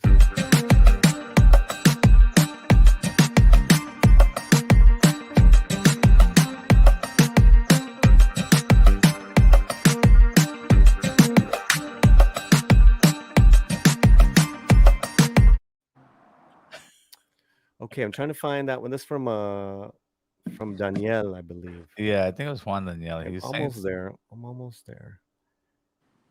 And it was way up there. That's good. That's good. You're getting some comments in there. Yeah, I'm gonna start just in case we want to bring it up again. Okay, all right, go ahead. All right, I'm from Mexico, and there are 4 indigenous ethnic groups also: mestizos, Mennonite, Mormons. In my state, no one has identity issues. Everyone knows who they are and have been. I think what it is, and this is my opinion, it seems like Americans, especially let's say Chicanos, mostly I guess Chicanos are the ones that they don't quite feel Mexican. They don't quite feel American. So always looking for some type of identity to cling on to, because when you go to Mexico, people aren't really worried about any of that stuff. I work with Mm. nothing but pretty much Mexicans and Central Americans at work. I do, concrete construction, and I can tell you that that's not even a discussion during lunch. My indigenous roots and my people. Yo soy de Guanajuato. Yo soy de Saucillo. Yo soy de Chihuahua. Yo soy de Sinaloa. That's how they're talking about. They're Yeah. not talking about, pero no, they don't even think about that stuff. I think it's the American in us that wants to have that identity, and now we kind of struggle with it. So we're really trying to get into it when the people that actually live over there, they're just living life, and I think they don't really see it, and I think it almost works a little bit better to a point. Am I wrong? That's that's Um, you, buddy. Let's do it. is that me or Almighty? No, that's Almighty. Almighty. Oh, You gotta I'm get him in sorry. here again. Well, again, how I see it is in Mexico. I know exactly what you're talking about. Even my family that's from Mexico, they're very proud to where they come from. I have family who's from Jalisco, and they're very proud to say, "Oh yeah, I'm from Jalisco." They're never Arriba, talking about their Jalisco. indigenous roots and stuff like that. It's always about the state they're part of Right. and what their state can provide. So Mm. um, for us, for me, for example, though I'm half American, half Mexican, coming over, what am I gonna say? I have my mom's from Guadalajara, my dad's from Guerrero. Who do I classify with? I'm half Right. of each. Right. I'm trying to learn. I'm trying to figure my way back to my roots, like I said. So it wouldn't apply to me like how it applies to people that are born in Mexico. I'm not here in Chicago saying, "Oh, I do love Chicago." Don't get me wrong, Chicago's in my heart, Mm. but I'm more concentrated into where my roots are and who I and where I came from. I want to learn this. What's so wrong about learning from your past and trying to educate yourself on where your ancestors came from? I always hear people talking about their ancestral roots. I have a friend Mhm. who he's from Viking descent. He's so proud to say that I'm a Viking. My whole family are Vikings. We're warriors. Why can't I say I'm an Azteca and we're Azteca warriors? Why can't I say that? Why do I have to stop myself because people don't wanna embrace who they are? I want to embrace who I am. Absolutely. Very well said. I'm very Well well said, said. brother. Yeah, Well very said. well said. Ni soy de aquí, ni soy de allá. Yes. Yo soy de aquí. Yeah, no, but there, and because now we're I love this conversation, Oh, that was and beautiful. what I'm saying to my audience who are majority non-Latinos, it's a Chicano phenomenon, or U.S. Latino phenomena that we're not from here, we're not from there. Mhm. There's poems, songs written about immigrant to our own land. I mean, Yeah. I love this stuff, right? Because that you ask how do you reconnect? That's how you reconnect Right. with those songs, with those books, with those stories, and of course music, guys. I mean, but yeah, great comments there, Almighty, and man, Absolutely. I'm really happy that you're here with us. Thank you. Will Paulie have the same energy when Namor has his own solo film? Well, Ooh. the general, there has been some news about that, and I want to share it with you because as of today, right now, reporting, Disney is legally blocked from making Namor movie after Black Panther 2, What? Yeah. right? Yeah. So, Marvel Studios revealed it is blocked from making a solo movie entered on Tenoch Huerta's Namor. Huerta's MCU villain has quickly picked up steam as one of the fans' favorites. I cannot deny that, and a lot of people are seeing going to see that movie. It seems it's a tangled web of rights management affected how Wakanda Forever could be marketed before release and the potential for a standalone movie centered on the character. Yeah, for a while he was missing from the marketing machine. So why exactly aren't they gonna release a film with him or anymore? Well, here is what Nate the producer, Nate Moore, said. It's a complicated rights situation that they legally there's so many legal things. There's so many things they could or can't do. Right. The character appeared in only a few times in lead up to the film on his own. They were part of a collection of character posters. Like you couldn't even promote him by himself until later. Some, I I feel like I feel like that's not gonna be a problem because they always figure out a way, especially since they make so much money out of this. They made so much money out of Black Panther 2. Do you really think it's gonna stop them? They don't see color if the color is green. Do you see what I'm saying? And No, sure. and it Sure, always but happens it like is that. we're talking about a legal. See, we're talking about a legal issue, which is why you don't. Yeah, You had so many problems legalities, with all the that whole. stuff. It's you know, Right, it's all money talks. So right. They'll make a deal. I know what you're saying. They're like, I think they're gonna make a deal too because the Namor steam is picking up. yeah, Namor says it honestly affects us more, and not to talk too much out of school, but how we market the film, that then how we use him in the film. so is it like somebody who came up with the character from years back and they've never really got the release on it to do by themselves? Something like Okay, that? so let me see. Is 'Cause somebody's gonna get paid. yeah, yeah. Clobbering Times, if you're still in the chat, let me know. But this is not exclusive to Namor. Okay, what happened? I'm gonna give you guys like a little. I'll do it really badly, as far as a wrap up, like a recap. Okay. Marvel Comics sold their movie rights to different characters to different studios in the 80s and 90s. That's why Spider-Man was Sony.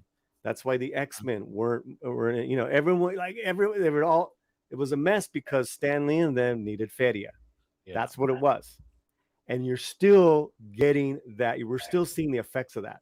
Like, Yeah. how come the X-Men aren't in this? Or how come, Fantastic Four. thank you. So that is what that, and so you asked me earlier about a Namor film. I would say, yeah, if they could, they would probably greenlight it already. But legally, they probably can't. And then it would make a killing. If that movie was out there on a summer blockbuster, it would make a killing. Well, let me tell you guys right now. I think the biggest problem with the film Wakanda is that they showed too much of Talocan and Namor. They should have kept him more of a mystery and had all that for his own film, like we did with Black Panther Civil War, and then boom, the Black Panther solo movie was perfect way to introduce a new character. Right. They showed way too much in this film, but they probably liked it. That's why they kept filming Tenoch all the way up until July, because they're like, we're loving this. Yeah. They probably said, we can do more. We'll worry about the legal. Well, they probably also said, well, we can't get everything out there right now because of the legal, so we'll try to release as much as we can on the Black Panther series. Some of these comments in the chat are hilarious. Klobby, did you want to come in and explain comic book rights, sir? We're a resident comic expert. I'm going to try to get him in here. Yeah, man, look at this guy. He's got comic experts coming in the panel. Hey, man, you guys talk a lot, but I back it up, eh? You got the connects. I don't know what I'm saying there. You guys have been very, very, very wonderful guests, and I hope Almighty returns one day. Almighty's not gonna return. He says he's over you already. He's over you in that mustache, Paulie. Wait, y'all can't see me? Yeah, we can see you, brother. I'm like, what? I didn't leave. And they kicked me out already. They kicked me out. Yeah, they just No love manches. I'm like, ya no me dieron oportunidad. Hey. Okay, I sent you the link, Klobby. Hey, so I think this is the thing, Paulie. I think yes. I think you mentioned that we were off air. So if we don't get the brocha, we're more indigenous, man. That brocha is more the Spaniard, homeboy. So you a Spaniard, Paulie, is what it is. Yeah, is that what it is? Yeah. Well, this is also a thing. Okay, my mother is maybe 5'2", very fair skin, dark hair. My dad is all about 6 feet, Indio, like brown. Really? Beautiful man, right? I'm both. I'm 6'2". You know, my nana, who just passed away, God rest her soul, 94 years old, Condolences. Yaki with curly hair and Wow. tall. So, you know, there's so much just from you know, that whole thing of like you're either Indian or Spaniard. Even that's not correct, because Yeah, over we're a whole the mixture. 500 years there's been such a mix of people. So yeah, That's what America's turning to. Also, America's turning to a straight, real melting pot. I mean, my grandkids are all pretty much mixed, and it seems like more and more we go, which is it's a good thing, because hopefully in 100 years of America still going, who knows?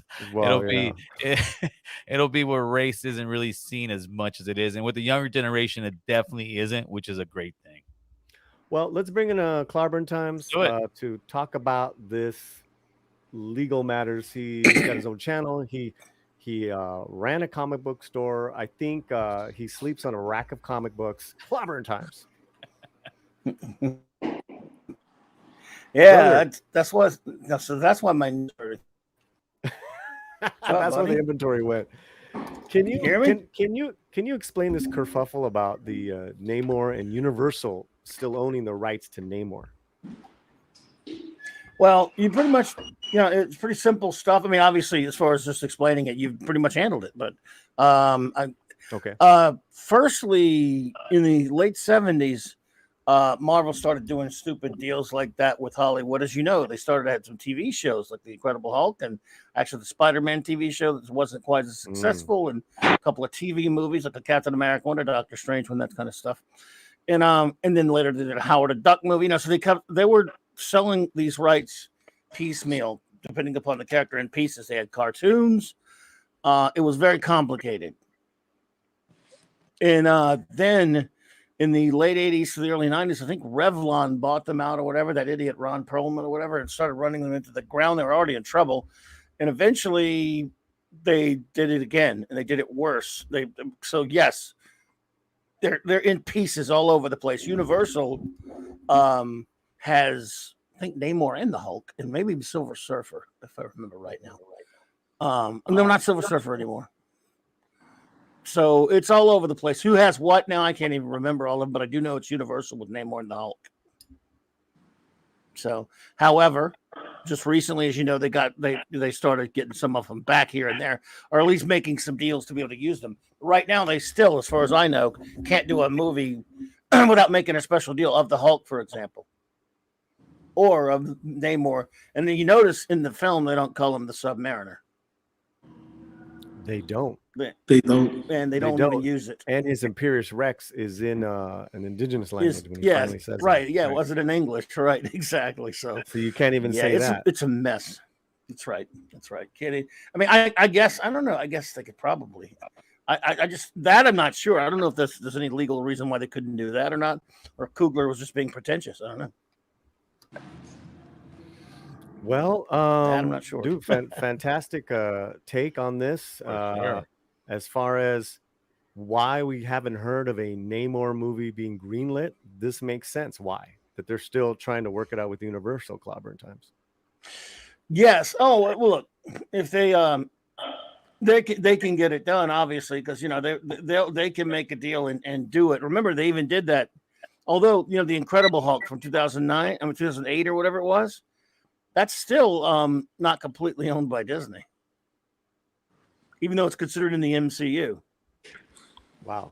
And you thought Latinos were messed up. Shoot. Look at that. Well, Marvel Comics the whole comic book industry has been messed up forever. So yeah, but you pretty much you explained it, but just as well as I did. But you did great. Well, I want to thank you for jumping on. I'm gonna let you go. It, man. Thank you, buddy. Check out Clobberin Times' channel and his insight on not just MCU but DC, all comics.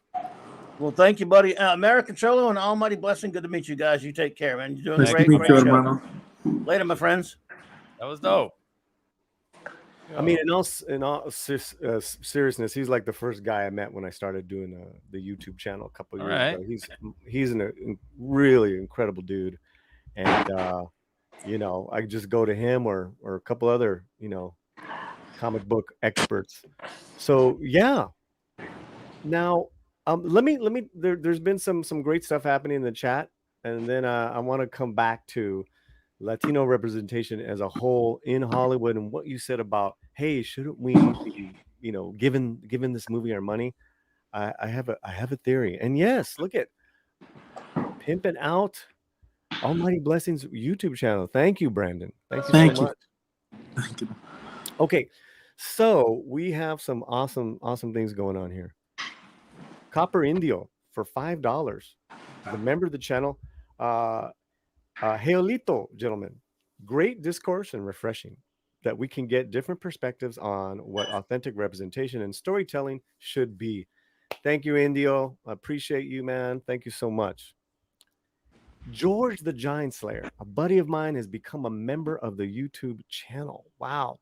That's Not only did he do that, but he gifted a bunch of memberships. Novella Princess, Brandon the Anime Guy, Visinger, and Shalala, TZ Burton were gifted memberships from George the Giant Slayer. Wow. Thank you so much. That is a big deal for you, for our YouTube channel. As you know, Gil, every sure. dollar is a big deal. Yes, sir. Helps keep the lights on. And our brother from India is here. This is for 100, I believe. I don't know the correct monetary in India, Prahar. You remember the channel. A lot of things. What else also I do, Almighty, is I cover a lot of Indian cinema. And I got to get you on some of these films because you talk about, like men being, dude, I'm gonna get you some movies. SS Rajamouli, who's a director, next might have good Latino representation. It's a world adventure story. Already some discussions with Chris Hewitt. I heard about this one. It's kind of like an Indian version of Indiana Jones, globetrotting around the world. That's his next film. He's one of my favorite directors right now, SS Rajamoul. And of course, Triple R, RRR is on Netflix. I heard about that. They told me to check that out. You've got to check it out, dude. Check it out and do a review on your channel. You'll get some friends. That's great, Prahar, and thank you once again. All right, let's go. Let's give them a little thank you video, and courtesy of Mexican Iron Man, George the Giant Slayer, this is for you guys.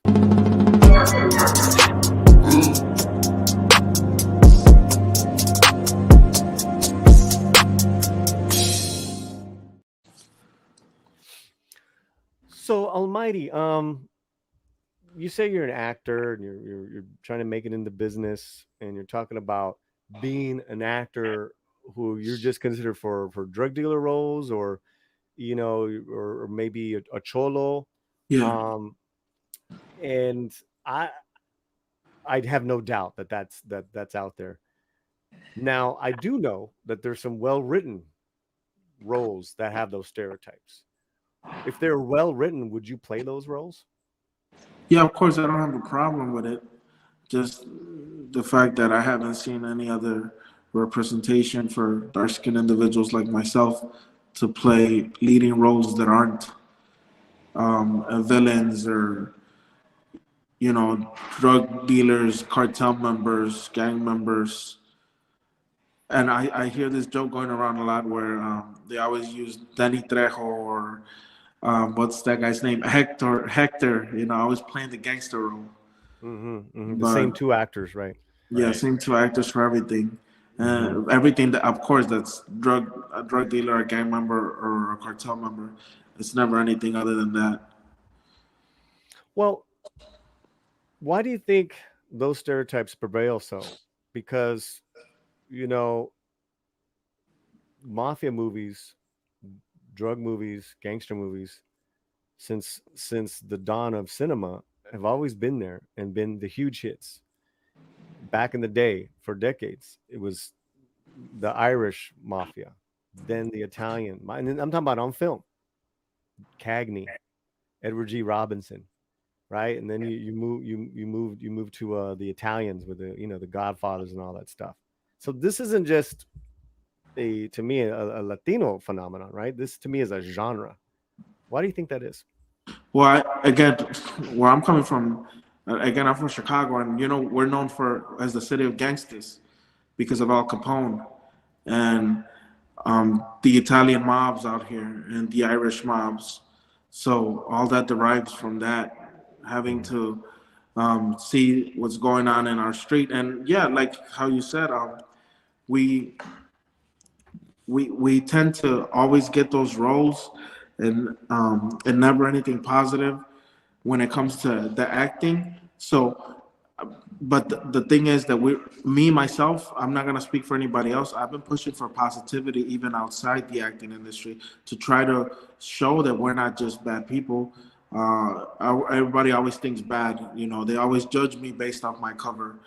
And one of those things that I'm actively doing in Chicago right now that ties into the acting thing is we're creating a peace and a unity between the Latino and the Black mobs in Chicago, the gangs. Most recently, we started the 48-hour challenge. Me and another member of another different gang organization, and we sat down with various gang leaders in Chicago, and we had came up with a truce for El Dia del Niño for 48 hours to don't shoot, don't kill nobody, don't be looking for no trouble. We went to the ground level and handled the situation, and it was so good that for those 48 hours, we had no murders in Chicago. And it's all on my social media if you want to check it out. It was so impactful. It was so impactful that Lori Lightfoot, the mayor of Chicago, she got on live on social media and thanked the police department, the Chicago Police Department, for keeping the streets safe for those 48 hours. Instead of giving us the giving us the thanks, she went ahead and gave the police department. So my question to her is, why'd you give them the thanks? Why can't if those 48 hours there was no murders, what's so different? What did they do so different those 48 hours that they can't do every other day? The police department. Yeah, but it wasn't that. It was you guys actually coming together Yes, to. yes. I tell people it ain't easy as to sit down and have a conversation with a gang leader. You gotta jump through a lot of hoops in order to be able to sit down and have a conversation with somebody in power out here in Chicago. They're not making movies about that. They're not making movies about how gangs are uniting and doing something positive. Most of our organizations in Chicago started feeding immigrants coming over the border, had no family. The people that come with and leave their family in Mexico or in El Salvador, Honduras, Chile, and they come over here and they don't even have, they only have the clothes in their back. There was soup kitchens. All this is history that is not being taught in movies. But let's jump on the bandwagon and let's portray the gangsters as gangsters and killers, but never as the people that help the community, and they've helped the community. Right now I've been doing that, pushing for unity and less bloodshed in Chicago, because Chicago right now is a boiling pot. Everybody's trying to kill each other. The word ABK is being thrown everywhere. ABK means everybody killer. It's no unity out here. So that's why I'm upset. That's why I say in Hollywood there's no positive representation. It's always got to be negative. Right. And then, Okay, Paulie, so how you were yeah, saying about. Gil, why don't you speak to that, and then I'll add on to that. Go ahead. Yeah, for sure.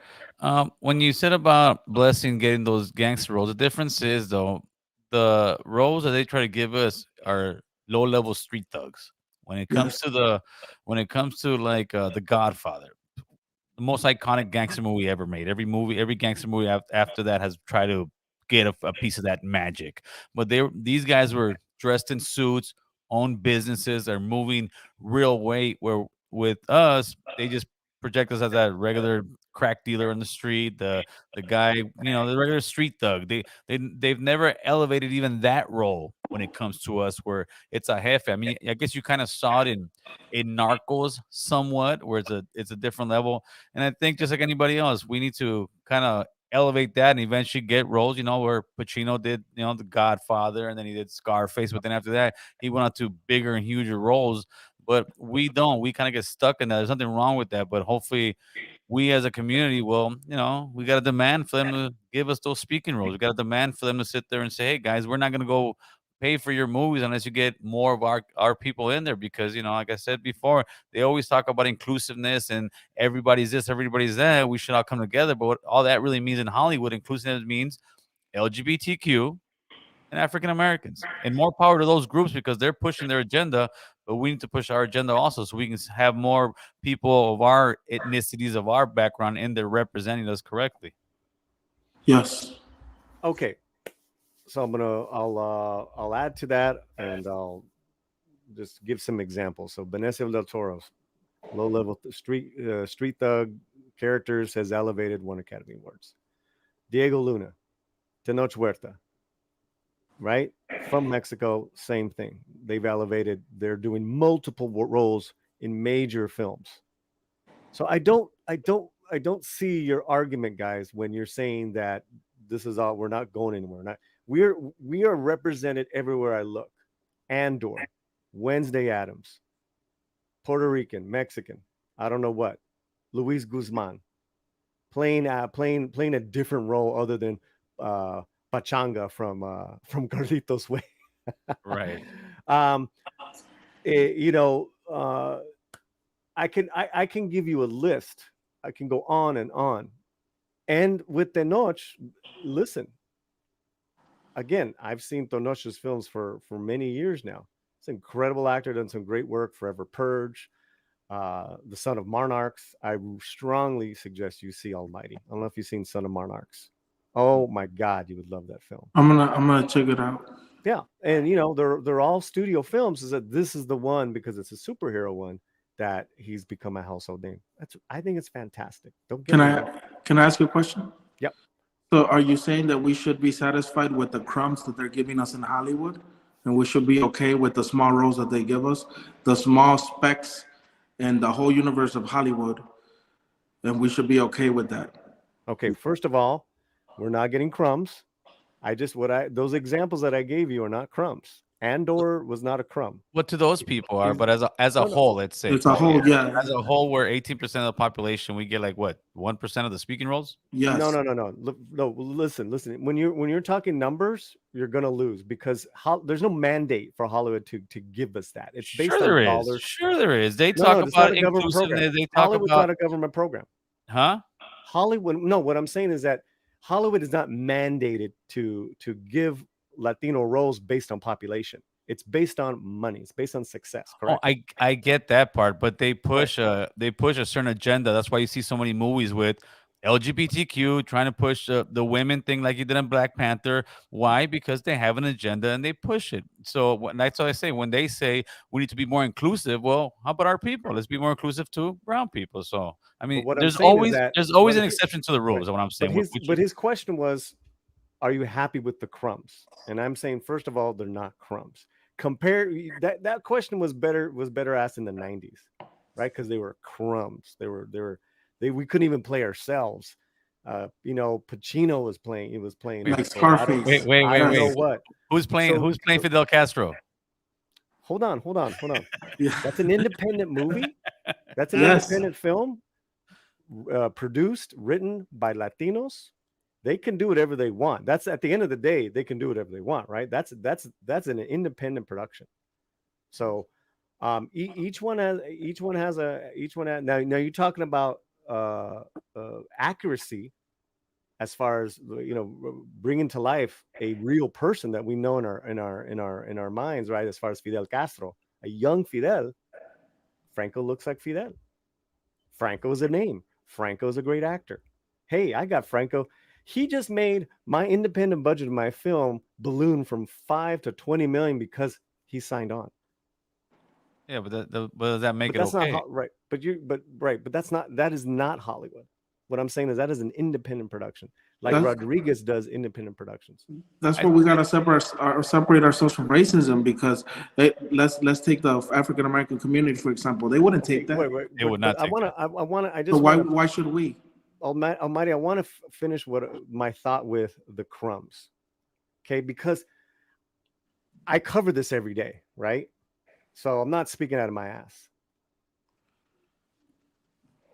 This is what I'm looking at, right? And is it great as far as the numbers and representation and all that stuff? No, but it's gotten so much better. And it's a wide range of roles. It's not just one type. Executive producer Diego Luna, leading actor Diego Luna, Andor. Wednesday Addams. And then you look at all the actors, all the other Latino actors that were cast in subsequent roles in those But shows. can we use the same argument you used and said that that's not Hollywood either because that's like Netflix and other independent. Yeah. It's not an argument. This is facts. I mean, but It's you said facts. like the other ones, you say, well, they're independent. You can't use those things. Well, I can use the same thing in as like Wednesday and all that. It seems like Netflix and all those shows, they are giving Latinos a great platform because they're also, you're gonna pay so much money, I'll pay so much money. So those are also independent filmmakers also. Netflix is a Hollywood machine now because Hollywood now is being driven by what? Streaming. That's why HBO, Paramount, they're all going there, and it's still the wild, wild west. Most shows on streaming only have a lifespan of 2 seasons, right? The fact that this fool got greenlit for season 2 on Hulu is huge. It's huge, right? Gordita Chronicles got canceled because no one knew about it. I talked about it. I reviewed it. I was singing to the heavens about that show. And guess what? It had a little leading Afro-Dominican girl. It was fantastic. It was hilarious. Did you guys see it? I haven't even heard of it. Yeah. Correct. Did you see it, Almighty? But this is what I'm talking about. They don't even give us the opportunity to get the right promotion behind it. So how are we supposed to be heard? Bro, it's a business. For every great show that has all pilot or new show that has all white people or whatever, a lot of those shows go by the wayside as well. And I don't deny that. I don't deny that. Well, we'll just at this point, to give a production millions of dollars and not promote it is just stupid, right? Yes. So Netflix is very much a part of the Hollywood machine. What it does is it'll buy pre-produced stuff, right? Like you said, it'll go and buy the highest bidder, or it'll produce stuff at a very low cost. Selena, both seasons. Lincoln Lawyer now, season 2. That was a good one. Those are all Latino leads, and they're very different. Hey, Paulie, Go ahead. I'm sure you've covered this before, Mm-hmm. but isn't it still kind of sad that like the Lincoln Lawyer, great show. I really enjoyed it. He's a Mexican actor, but he had to. The only way it can sell, and this is our fault. I will blame Latinos for this. The only way we can sell that show to other Latinos to make it credible that he's an actual Lincoln Lawyer is we have to make him half Irish and have his name be an American name. All the while, we know he's a Mexican actor, and that happens like with what's his name we were talking about? King, what's his name? The great director producer, QUNES. We just said his name not too long ago. Which one? The one that won the Academy Award and old guy. That old guy.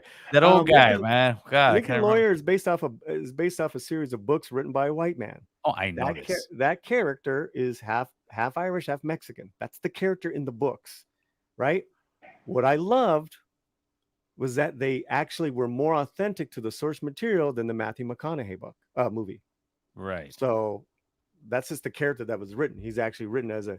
So what I'm going to is saying it seems like a lot of Hollywood stars that make it in Hollywood that are Latino descent or heritage, right? They have to change their name to fit a narrative of a white guy. If not, they don't get that many roles. Yes. You got Pratt. You've got who else? I mean, you got a bunch of them out there. The what's the name? Different argument. That's a different argument, right? No, I'm just saying. Again, like Wednesday. That. It was Wednesday. We're not arguing with you, Paulie. We love you.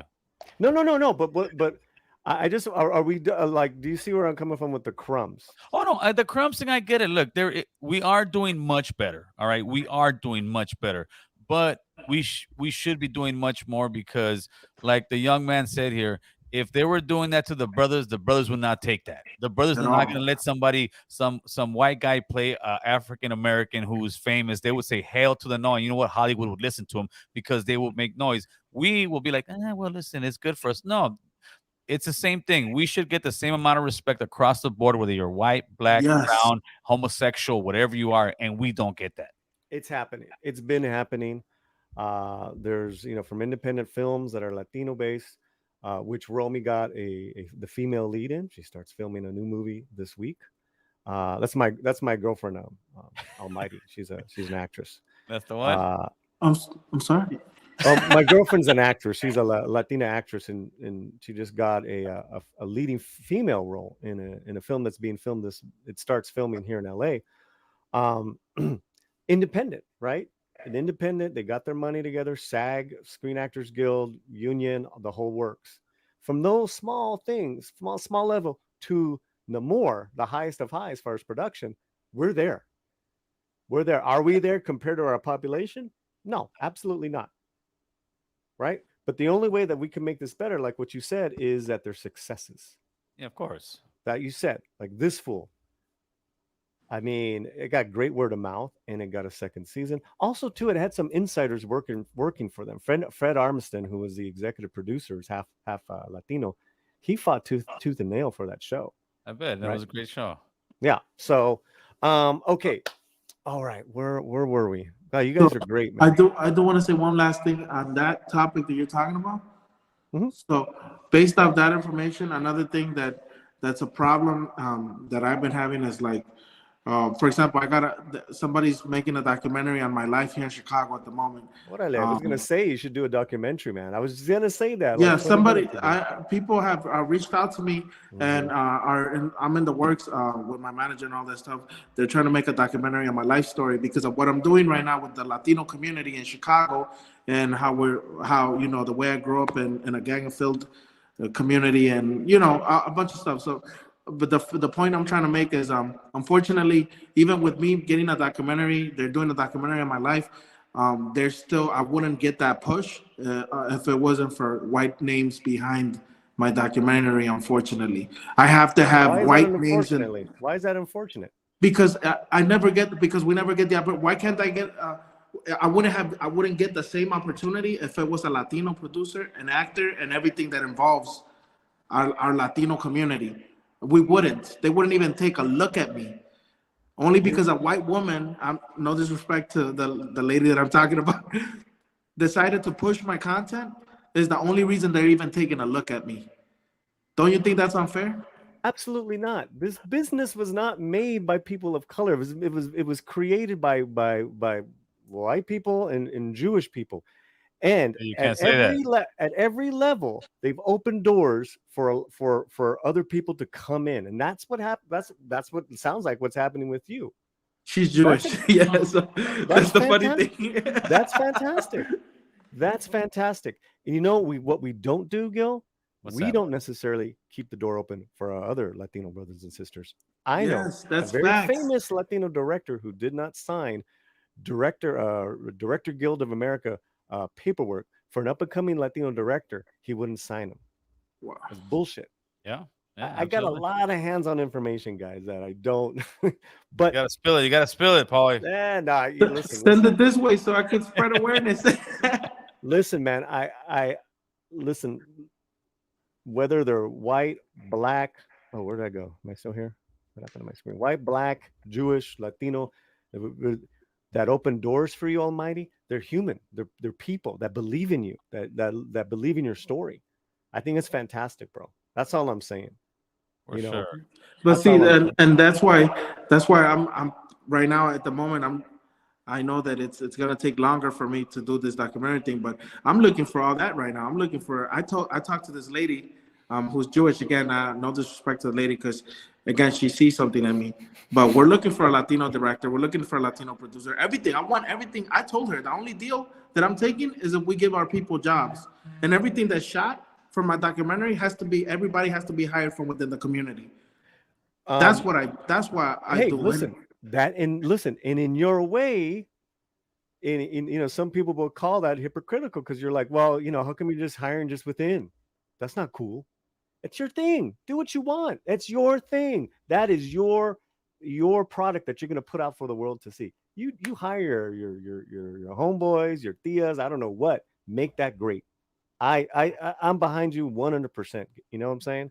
But what I mean with that is like the Latino. Basically, I don't mean necessarily people related to me. I'm talking about the Latino community itself, because again, the documentary, all the actors have to be played by Latino roles. So, and again, they never give us this opportunity. So even if I get this opportunity, like you say, nobody leaves that door open for us. I want to leave that door. I hear what you're saying. Okay, this great super chat is going to be let's link this to the next conversation, and then let's wrap it up. Like we won't bring up anything else. I promise. You guys have been amazing. Everyone's been amazing in this chat. I actually have 2 waiting super chats for. Let's go. Mr. CCDV for $10. He's a member of the channel. My homeboy from Linwood, I think. Where'd you grow up? He grew up in Linwood, and a U.S. veteran. Thank you, sir, for your service. I know this is controversial. 1847 is the war that made us Americans. Ooh, that is controversial to say. Absolutely.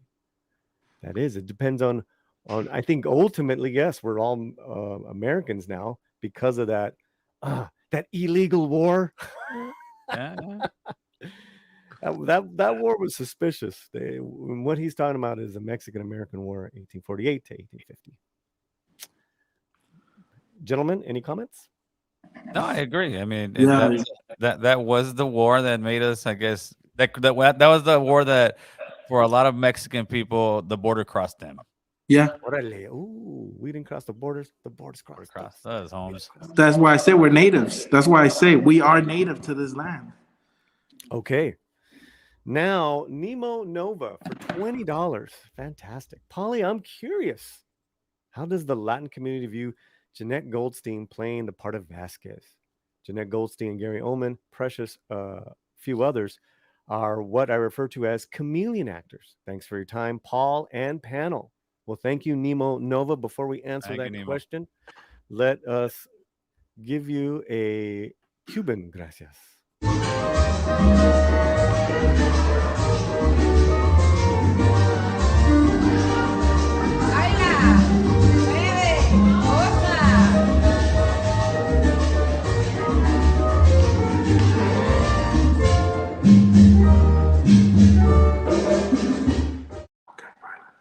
All right, gentlemen. There you go. Who would like their first crack at this?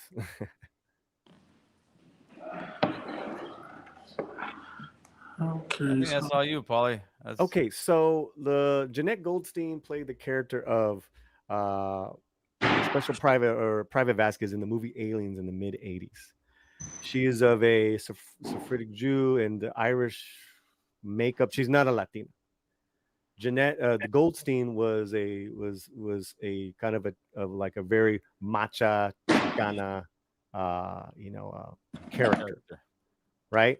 It's now infamous. In fact, a book has come out called Aliens Vasquez, written by V. Castro. I recommend you guys go get it.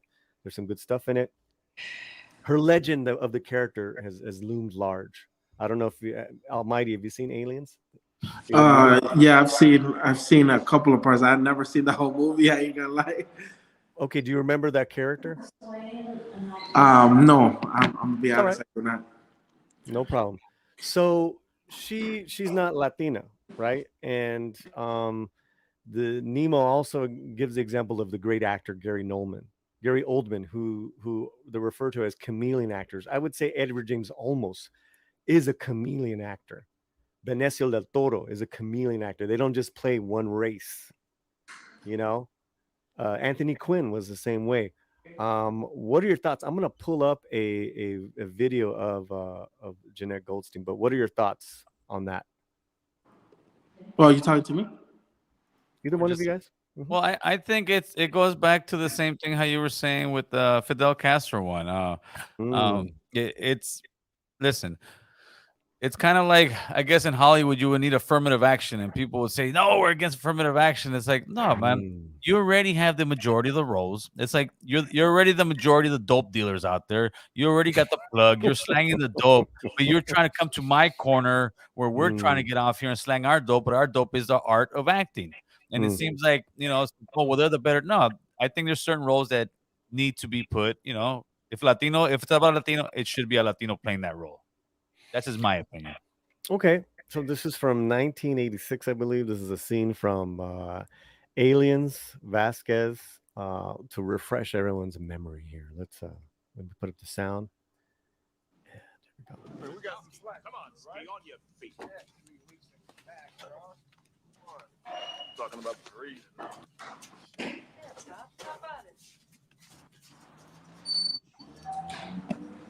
All right, first assembly's at 15 people. Shag it. Hey, mira. Who's Snow White? She's supposed to be some kind of consultant. Apparently, she saw an alien once. Whoopie fucking do. Hey, I'm impressed. Hey, Vasquez, have you ever been mistaken for a man? No. Have you? Oh, Vasquez. Ain't just too bad. Right. All right. There's the Vasquez, one of the Vasquez scenes from Alien. Jeanette Goldstein, like I said, is not a Latina. Jeanette Goldstein, yeah. Right. Yeah. But I think that's wrong. If it wouldn't fly in the African American community, why should it fly in ours? Is a question I would have also. Why?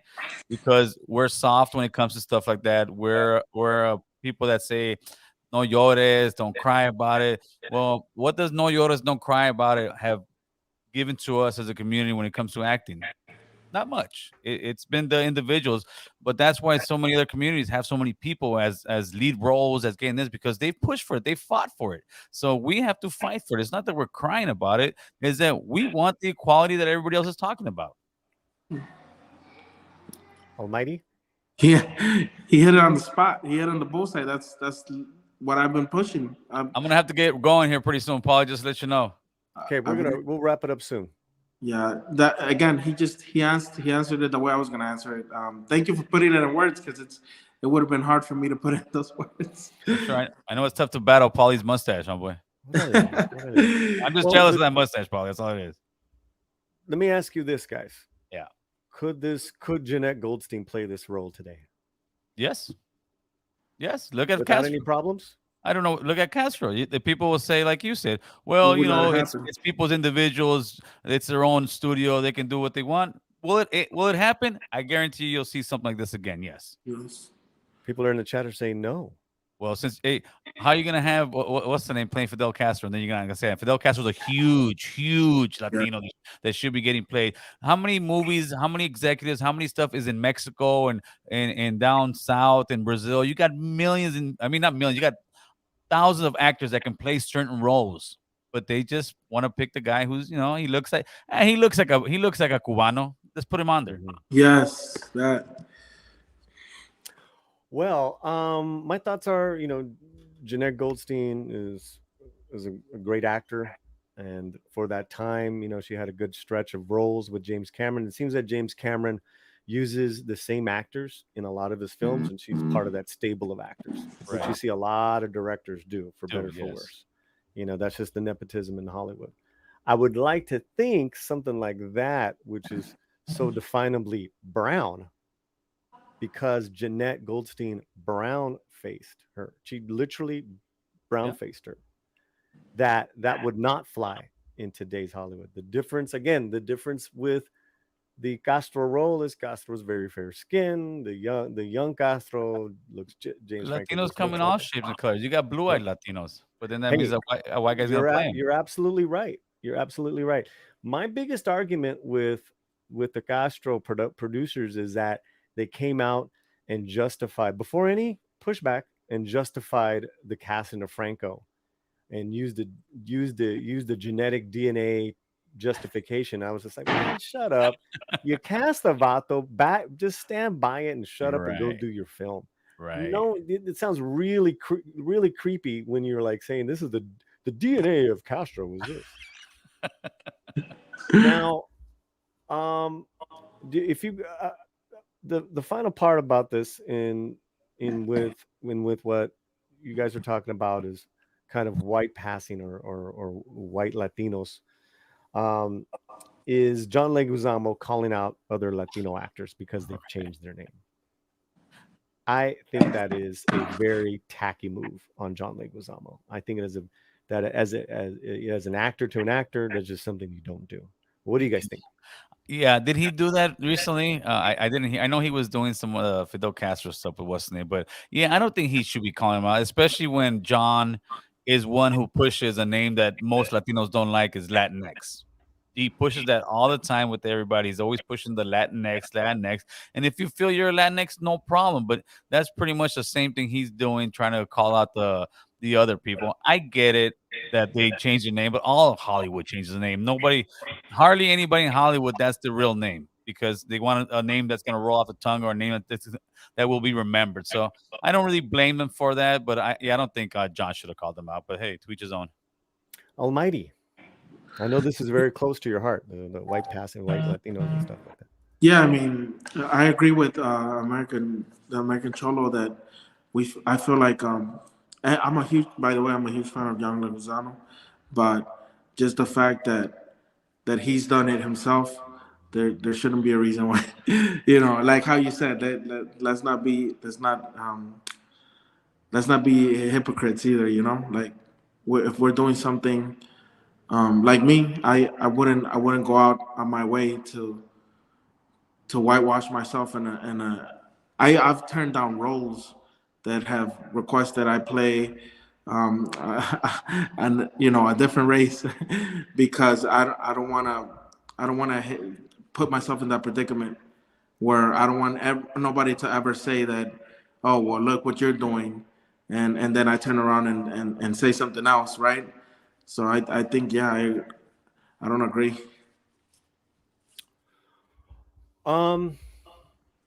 It amazes me with Johnny Legs that as someone who brings up some good points, I do feel he brings up good points in some of his arguments. That he goes after other actors who are Latino, who have changed their name for whatever reason. We don't know what. We don't know the reasons. Until you ask Oscar Isaac why he dropped Hernandez from his name, we don't know. I take it as, the same story that I hear of being sober in AA, where it's like, oh man, that guy, I know that guy. He's famous, man. What problems does he have? Why is he here in AA, man? Everyone, whether you're rich or poor, everyone has their own set of problems and their perspective of where they're coming from. Who are we until we walked in their shoes to say anything? It's ignorant. That comes off as real, like you said, hypocritical and ignorant, but it's also too, that's your tribe. You're an actor, you're an artist, you're a creator. You just basically, slapped your own tribe members. You don't do that. You don't do that. And then you talk about Latinos coming up, gentlemen. That's a bad move. That looks bad, especially, this is the whole thing about looks and perception, right? It's like, why, someone who's a non-Latino looking at all this is like, why is he talking bad about Martin Sheen and Oscar Isaac? Aren't they all Latinos? Aren't they all? Yeah, but then also without the Leguizamo thing that he did, me standing on the side and watching it, let's be real, they're changing the name because Latinos don't get the roles. If you see something Hernandez or something Isaac, the guy Isaac's gonna get the role for whatever reason. So even they see it, they're not changing their name to another Latino name, they're changing the name to an American name because they know they have a much higher chance of getting the role. I could see, and this is maybe me just imagining, I could see big executives looking at the role. No, Hernandez, not. I'm not even looking at a Latino. I'm looking at an Isaac. I'm looking at a Pratt. I'm looking at something that sounds more American. They're called stage names. Yes. Right? Cher, Denzel. But they always keep the brothers keep their last name, Denzel Washington. He didn't go to. Well, those sound like great names. There are those Jonathan Majors. I mean, it doesn't get better than that. There's a lot of actors, white actors that have changed their Edward ethnic James last Olmos. Names. Edward James Olmos. Sounds good. Because let's say Shobitsky or whatever. Those don't sound like great stage names. Right. Well, until you get a Latino, Almighty that does Blessing. some great work, Almighty then it Blessing. will. That is not your real name. I would stay with Almighty Blessing, starring in. American Cholo is my real name. I changed it last year. Just But but for every person that changes their name or does a stage name as an actor, that's their reason. There's people that have kept their name, like you said. I think there's less stigma now around it because it was Right. it was a legit stigma for many decades. Absolutely. Absolutely. Totally, like, you did not get the role. You know what? You didn't. You weren't. It's not even you got the role, Almighty. You didn't get the audition Yeah, because of you your didn't get last the name, audition. which Exactly. really is awful. Yeah, Exactly. they didn't even let me in the door. Hey, Paulie, I got a roll, Yep. Paulie. I Yeah. was Why don't you say your goodbyes, and we'll let Almighty say his goodbyes as well. But first up, American Cholo. I appreciate the conversation. This is a beautiful thing. This is what it's about, us having a discussion, whether we agree, whether we don't. On a lot of things, we can still see that we're trying to move the culture forward and the conversation forward. Paulie and I appreciate the Latino slant. I appreciate everybody in the comments section. Just having this conversation, and almighty blessing. I subscribe to your channel. I followed you on Instagram right now, so this is a good thing. You get your name Thank you, out there, hermano. and I appreciate my man. And we'll be talking, almighty blessing. And Paulie, you can reach me anytime, brother. I appreciate you, my man. I You guys appreciate have a you, good one. man. All right, brother. Incredible, All right, incredible. We'll man. see you. Hey. And Almighty Blessings is his name. And tell us, tell us what's going on. And as far as your not just you have a lot of social media going on. Yeah, thank you, thank you. Let me start off by saying thank you for having me on your live, hermano. I truly appreciate it, Polly, and I appreciate the American Cholo. I I truly appreciate the opportunity of learning because today was a learning experience. I gathered, you guys gave me a lot of information that now I can go back and learn from, and I hope that in the future I can learn even more from you, because you know a lot more than me, and I truly appreciate that. Thank you. And that's what I'm looking for. I'm looking to learn. I'm looking to grow. Um, so on my social media wise, yeah, Mm-hmm. I'm very onto the social media. The acting, the music. I'm mainly a rapper. I'm the first oldies rapper in the whole Midwest, and I am proud to say that there is no other oldies rapper out here I in the like some of your Midwest. songs, man. Thank you, hermano. Thank you. And I treasure the Chicano cultura so much that I've given myself the task of pushing Chicano oldies, and I'm gonna keep doing it. So please stay tuned. Follow me on all social media platforms. Go check out my music.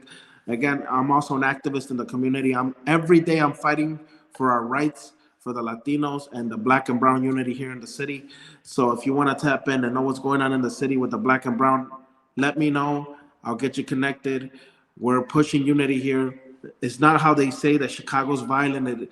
There is a lot of crime, but we're working on bettering ourselves. So please give us that opportunity. Hermano, thank you so much. This is not going to be your only time on the channel, and let's talk about you doing maybe some segments for us, man. I love the insight, and it's important that the exchange of ideas and where we're coming from keeps happening. Thank you, hermano. Thank you. I'm looking forward to being on the segment again. Ow, there he goes. We'll see you soon. All Take right, care, hermano. brother. Y'all thank you to everybody that was watching as well. Truly appreciate y'all. Y'all have a wonderful day. Be safe out there. Wow. What a great conversation that was. I want to thank Almighty Blessings. I want to thank Gil, American Cholo, for an incredible discussion.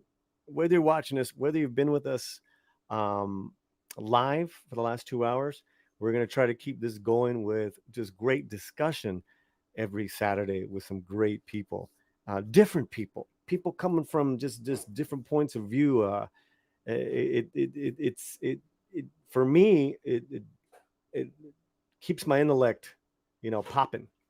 Now what I want to do is I have a couple of super chats to read, and I want to know what you guys thought about our discussion, and then we're going to wrap it up real quick. Alrighty. Okay, so what do we got starred? Got some nice ones. Miguel Gonzalez comes in for $5. Almighty's opinions may be empowered by white versus black politics in Chicago. Latino towards gerrymandering, preventing government representation by population. Yeah, I mean, we should maybe we can do a stream on Chicago politics, on regional politics. I find fascinating with him. That would be really good. Thank you so much for that super chat. Visinger, because the color of my eyes changed to blue, green, and gray depending on the color of the day, right? Right. I think that's what you meant. And I bring this up because of the literally wide range of color, shapes, and sizes that Latinos come in. So that's really good. Ghost Rider, we got another new member. Ghost Rider is a new member of the channel. Boom, Ghost Rider. What do you get? All members. What you guys? You're gonna have. You can be on panels with me. We just had one this week, right before Thanksgiving. You're gonna get a live concert next month for Christmas. I got a great musical act for you. You guys gonna love it. And discount on all merchandise. Make sure you connect with me on that. And let's go ahead and give a thanks here from Mexican Iron Man.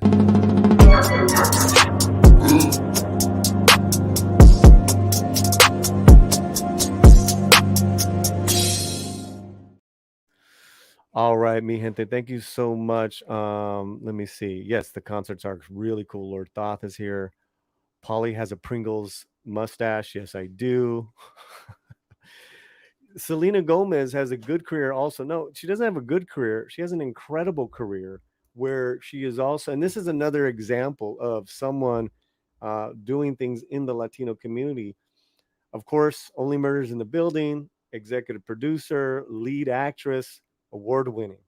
Now she's putting to work Latino writers. They're doing projects in Hollywood. So it's everywhere because this channel covers this stuff every day. Besides all the big stuff that we covered, like the NAMOR or the Disney, I don't know what we try to cover every facet of Latino entertainment here that's happening. So that's another great example.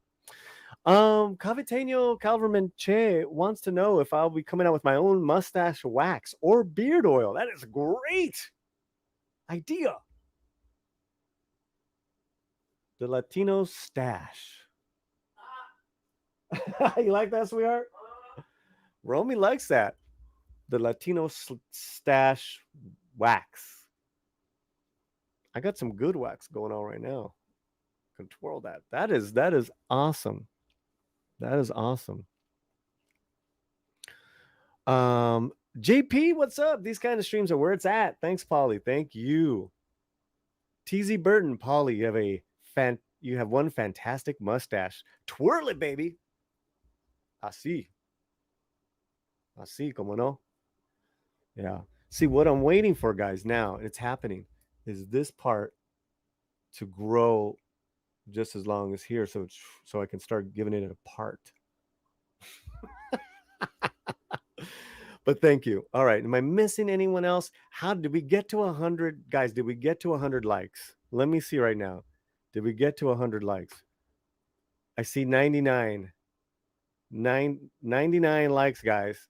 Who is watching that can give us one more like for 100 on our live stream? Let's keep this going. All right. No problem, amigo. If you want me on a panel, Paul, I'll be on, no problem, as long as it's Friday, Saturday. Yeah, let's get you on.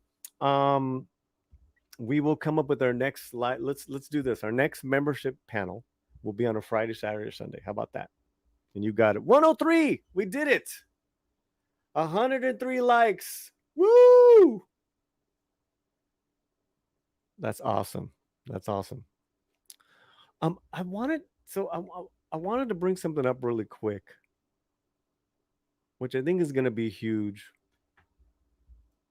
And you just guys have been amazing. We have new comment, we have new videos, all that stuff. Let me. Everyone's been great, sending me links, sending me information. I love it. 108. Wow, you guys are so. That's awesome, man. That's incredible. A few weeks ago, I did a video on Sashim Littlefeather. She is the person that in the 70s went up and gave a speech, took the award for Marlon Brando. And she has since passed away.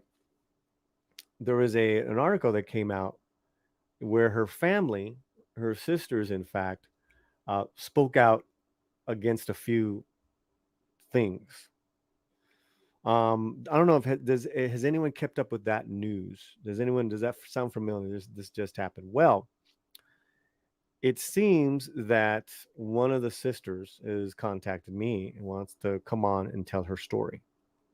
So we're going to get together with Culture Casino, with Mexican Iron Man, and we're going to produce a very special conversation with her, because I do feel that their story was improperly told in that article, and that article's writer, might have had their own agenda. In fact, that these people are Mexican kind of makes that connection a little stronger with the Latino slant. What I don't want to do is, me as a host, not give someone their voice and not disrespect those who have passed on. So we're going to climb that mountain together, but we're going to do it this week, guys. We're going to set it up maybe for next Saturday. What do you guys think? I believe it's the youngest sister that is going to come on the show, but I want to know your thoughts now. What do you guys think of that? Sashim's Little Feather, her sister, their siblings want to speak, and they felt that they've been improperly featured in some of these stories, and they saw my coverage and like, hey, we want to talk. What do you guys think? Well, she's not of that tribe that she says that she was. Oh wow, that's awesome. It'd be an interesting. I think it would be an interesting interview. I pay for 2 super chats. The only second one was read or displayed, not the first one. Let's see my star. I'm sorry, brother. Okay. Oh, PayPal. Wait, Miguel. Wait, which one are you talking about? Did you do a PayPal, Michael? Or did you do a super chat through YouTube? Do me a favor. Can you copy and paste what your message was in the super chat? And I will read it now. Sorry that happened. It's fine by me. You like that? Brando used her. Brando was a phony. Didn't care about natives. Nah, I totally agree. If we can work it out this time next week, I'm trying to do these Saturday Spectaculos, around the same day. I'll check it out in a second. Day and time, please. I'm thinking next Saturday. The thing is that should we do it live? So you're with me? Or do we record it? Super chat and YouTube. Okay, give me a second, guys.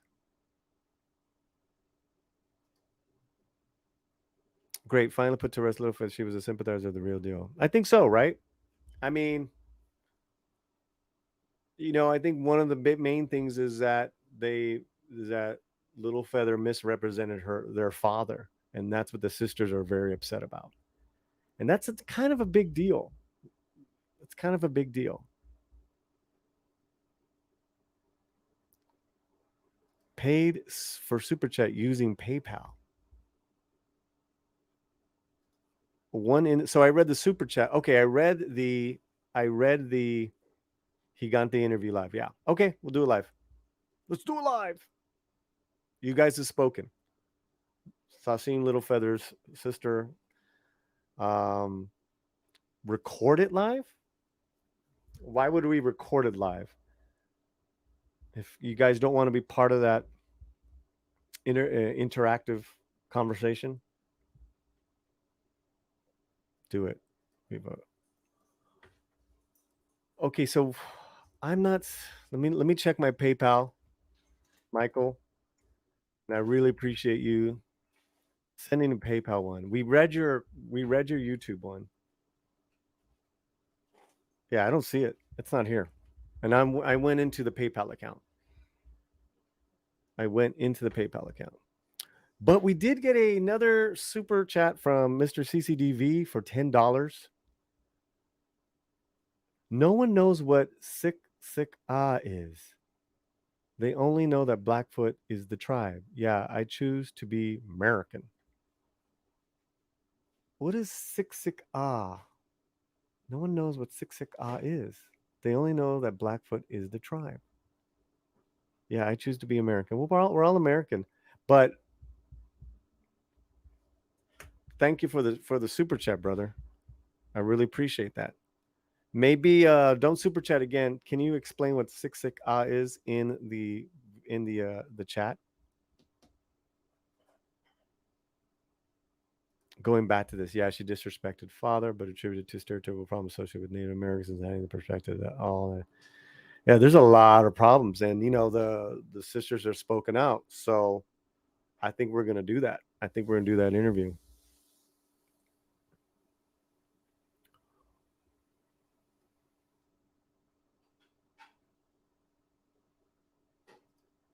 Maybe you didn't like.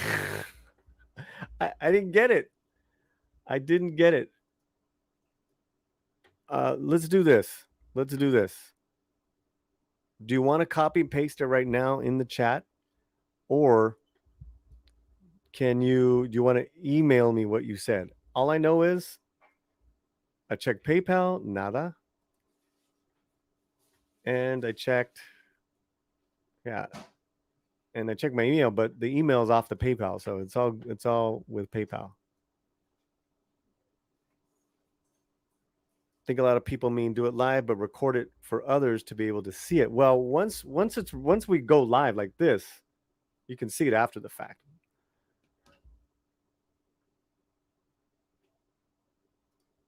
Hide is what I totally meant. Hide. No one knows what I don't know. I'm really confused, CC. I'm not trying to find out what you mean, brother. I love seeing the guests on today tell their perspective. Yeah, it was fantastic. It was really fantastic. Live with subscriber mode to keep trolls and bots in check. Yeah, well, our mods are pretty amazing. And so we would put the clamp down really hard. Membership mode, subscriber mode, I'm down with.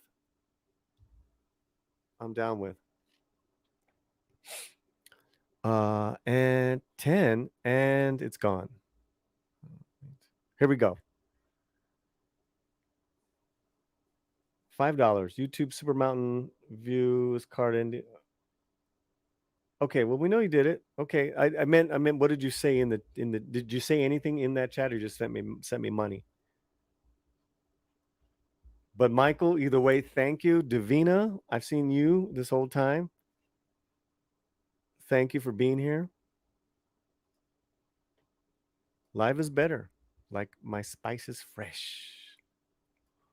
Wow, what a great time. Again, another record-breaking live chat for us. And please make sure you guys subscribe to all our guests, and keep your alerts. 113 likes. Wow, that's amazing. That's beautiful. Yes, thank you to the mods for keeping the bots out. And I'm gonna check. I see no PayPal. All right, guys. Sorry, Michael, I did not see. Thank you for the $5. Let's give you a little thanks for that. How about that? Thank you so much, man. What can we play? Let's play something fun.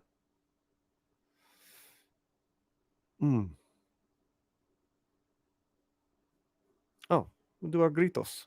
Where's our long gritos at? Arr. Noise.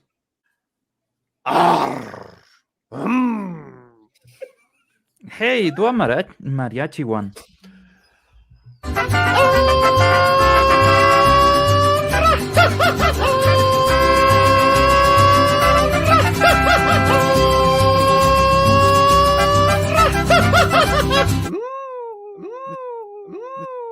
Oh my god. Well, it's been a great live stream, another great live stream for us for the books. There'll be videos almost every day. Film recommendations. A new film called Devotion is out there with Jonathan Majors and Glenn Powell. I highly recommend it. It's an incredible story. I was blown away by the human element of this film. I'm 2 episodes into Wednesday. I absolutely love it. There'll be reviews on that as well. And one thing I've been delaying on is the Aliens Vasquez book review. I will have that out this week. You can guarantee. All right, my friends. Let's bring up the closing credits and some music. Much love to everybody. I can't thank you guys enough. Muchísimas gracias. Here we go. Do you hear me?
Super chats, new members, George the Giant Slayer, I Love You Man, Mexican Iron Man 6. Everyone's been amazing with the super chats. Michael Gonzalez, all you guys, amazing. That's it. I say to myself,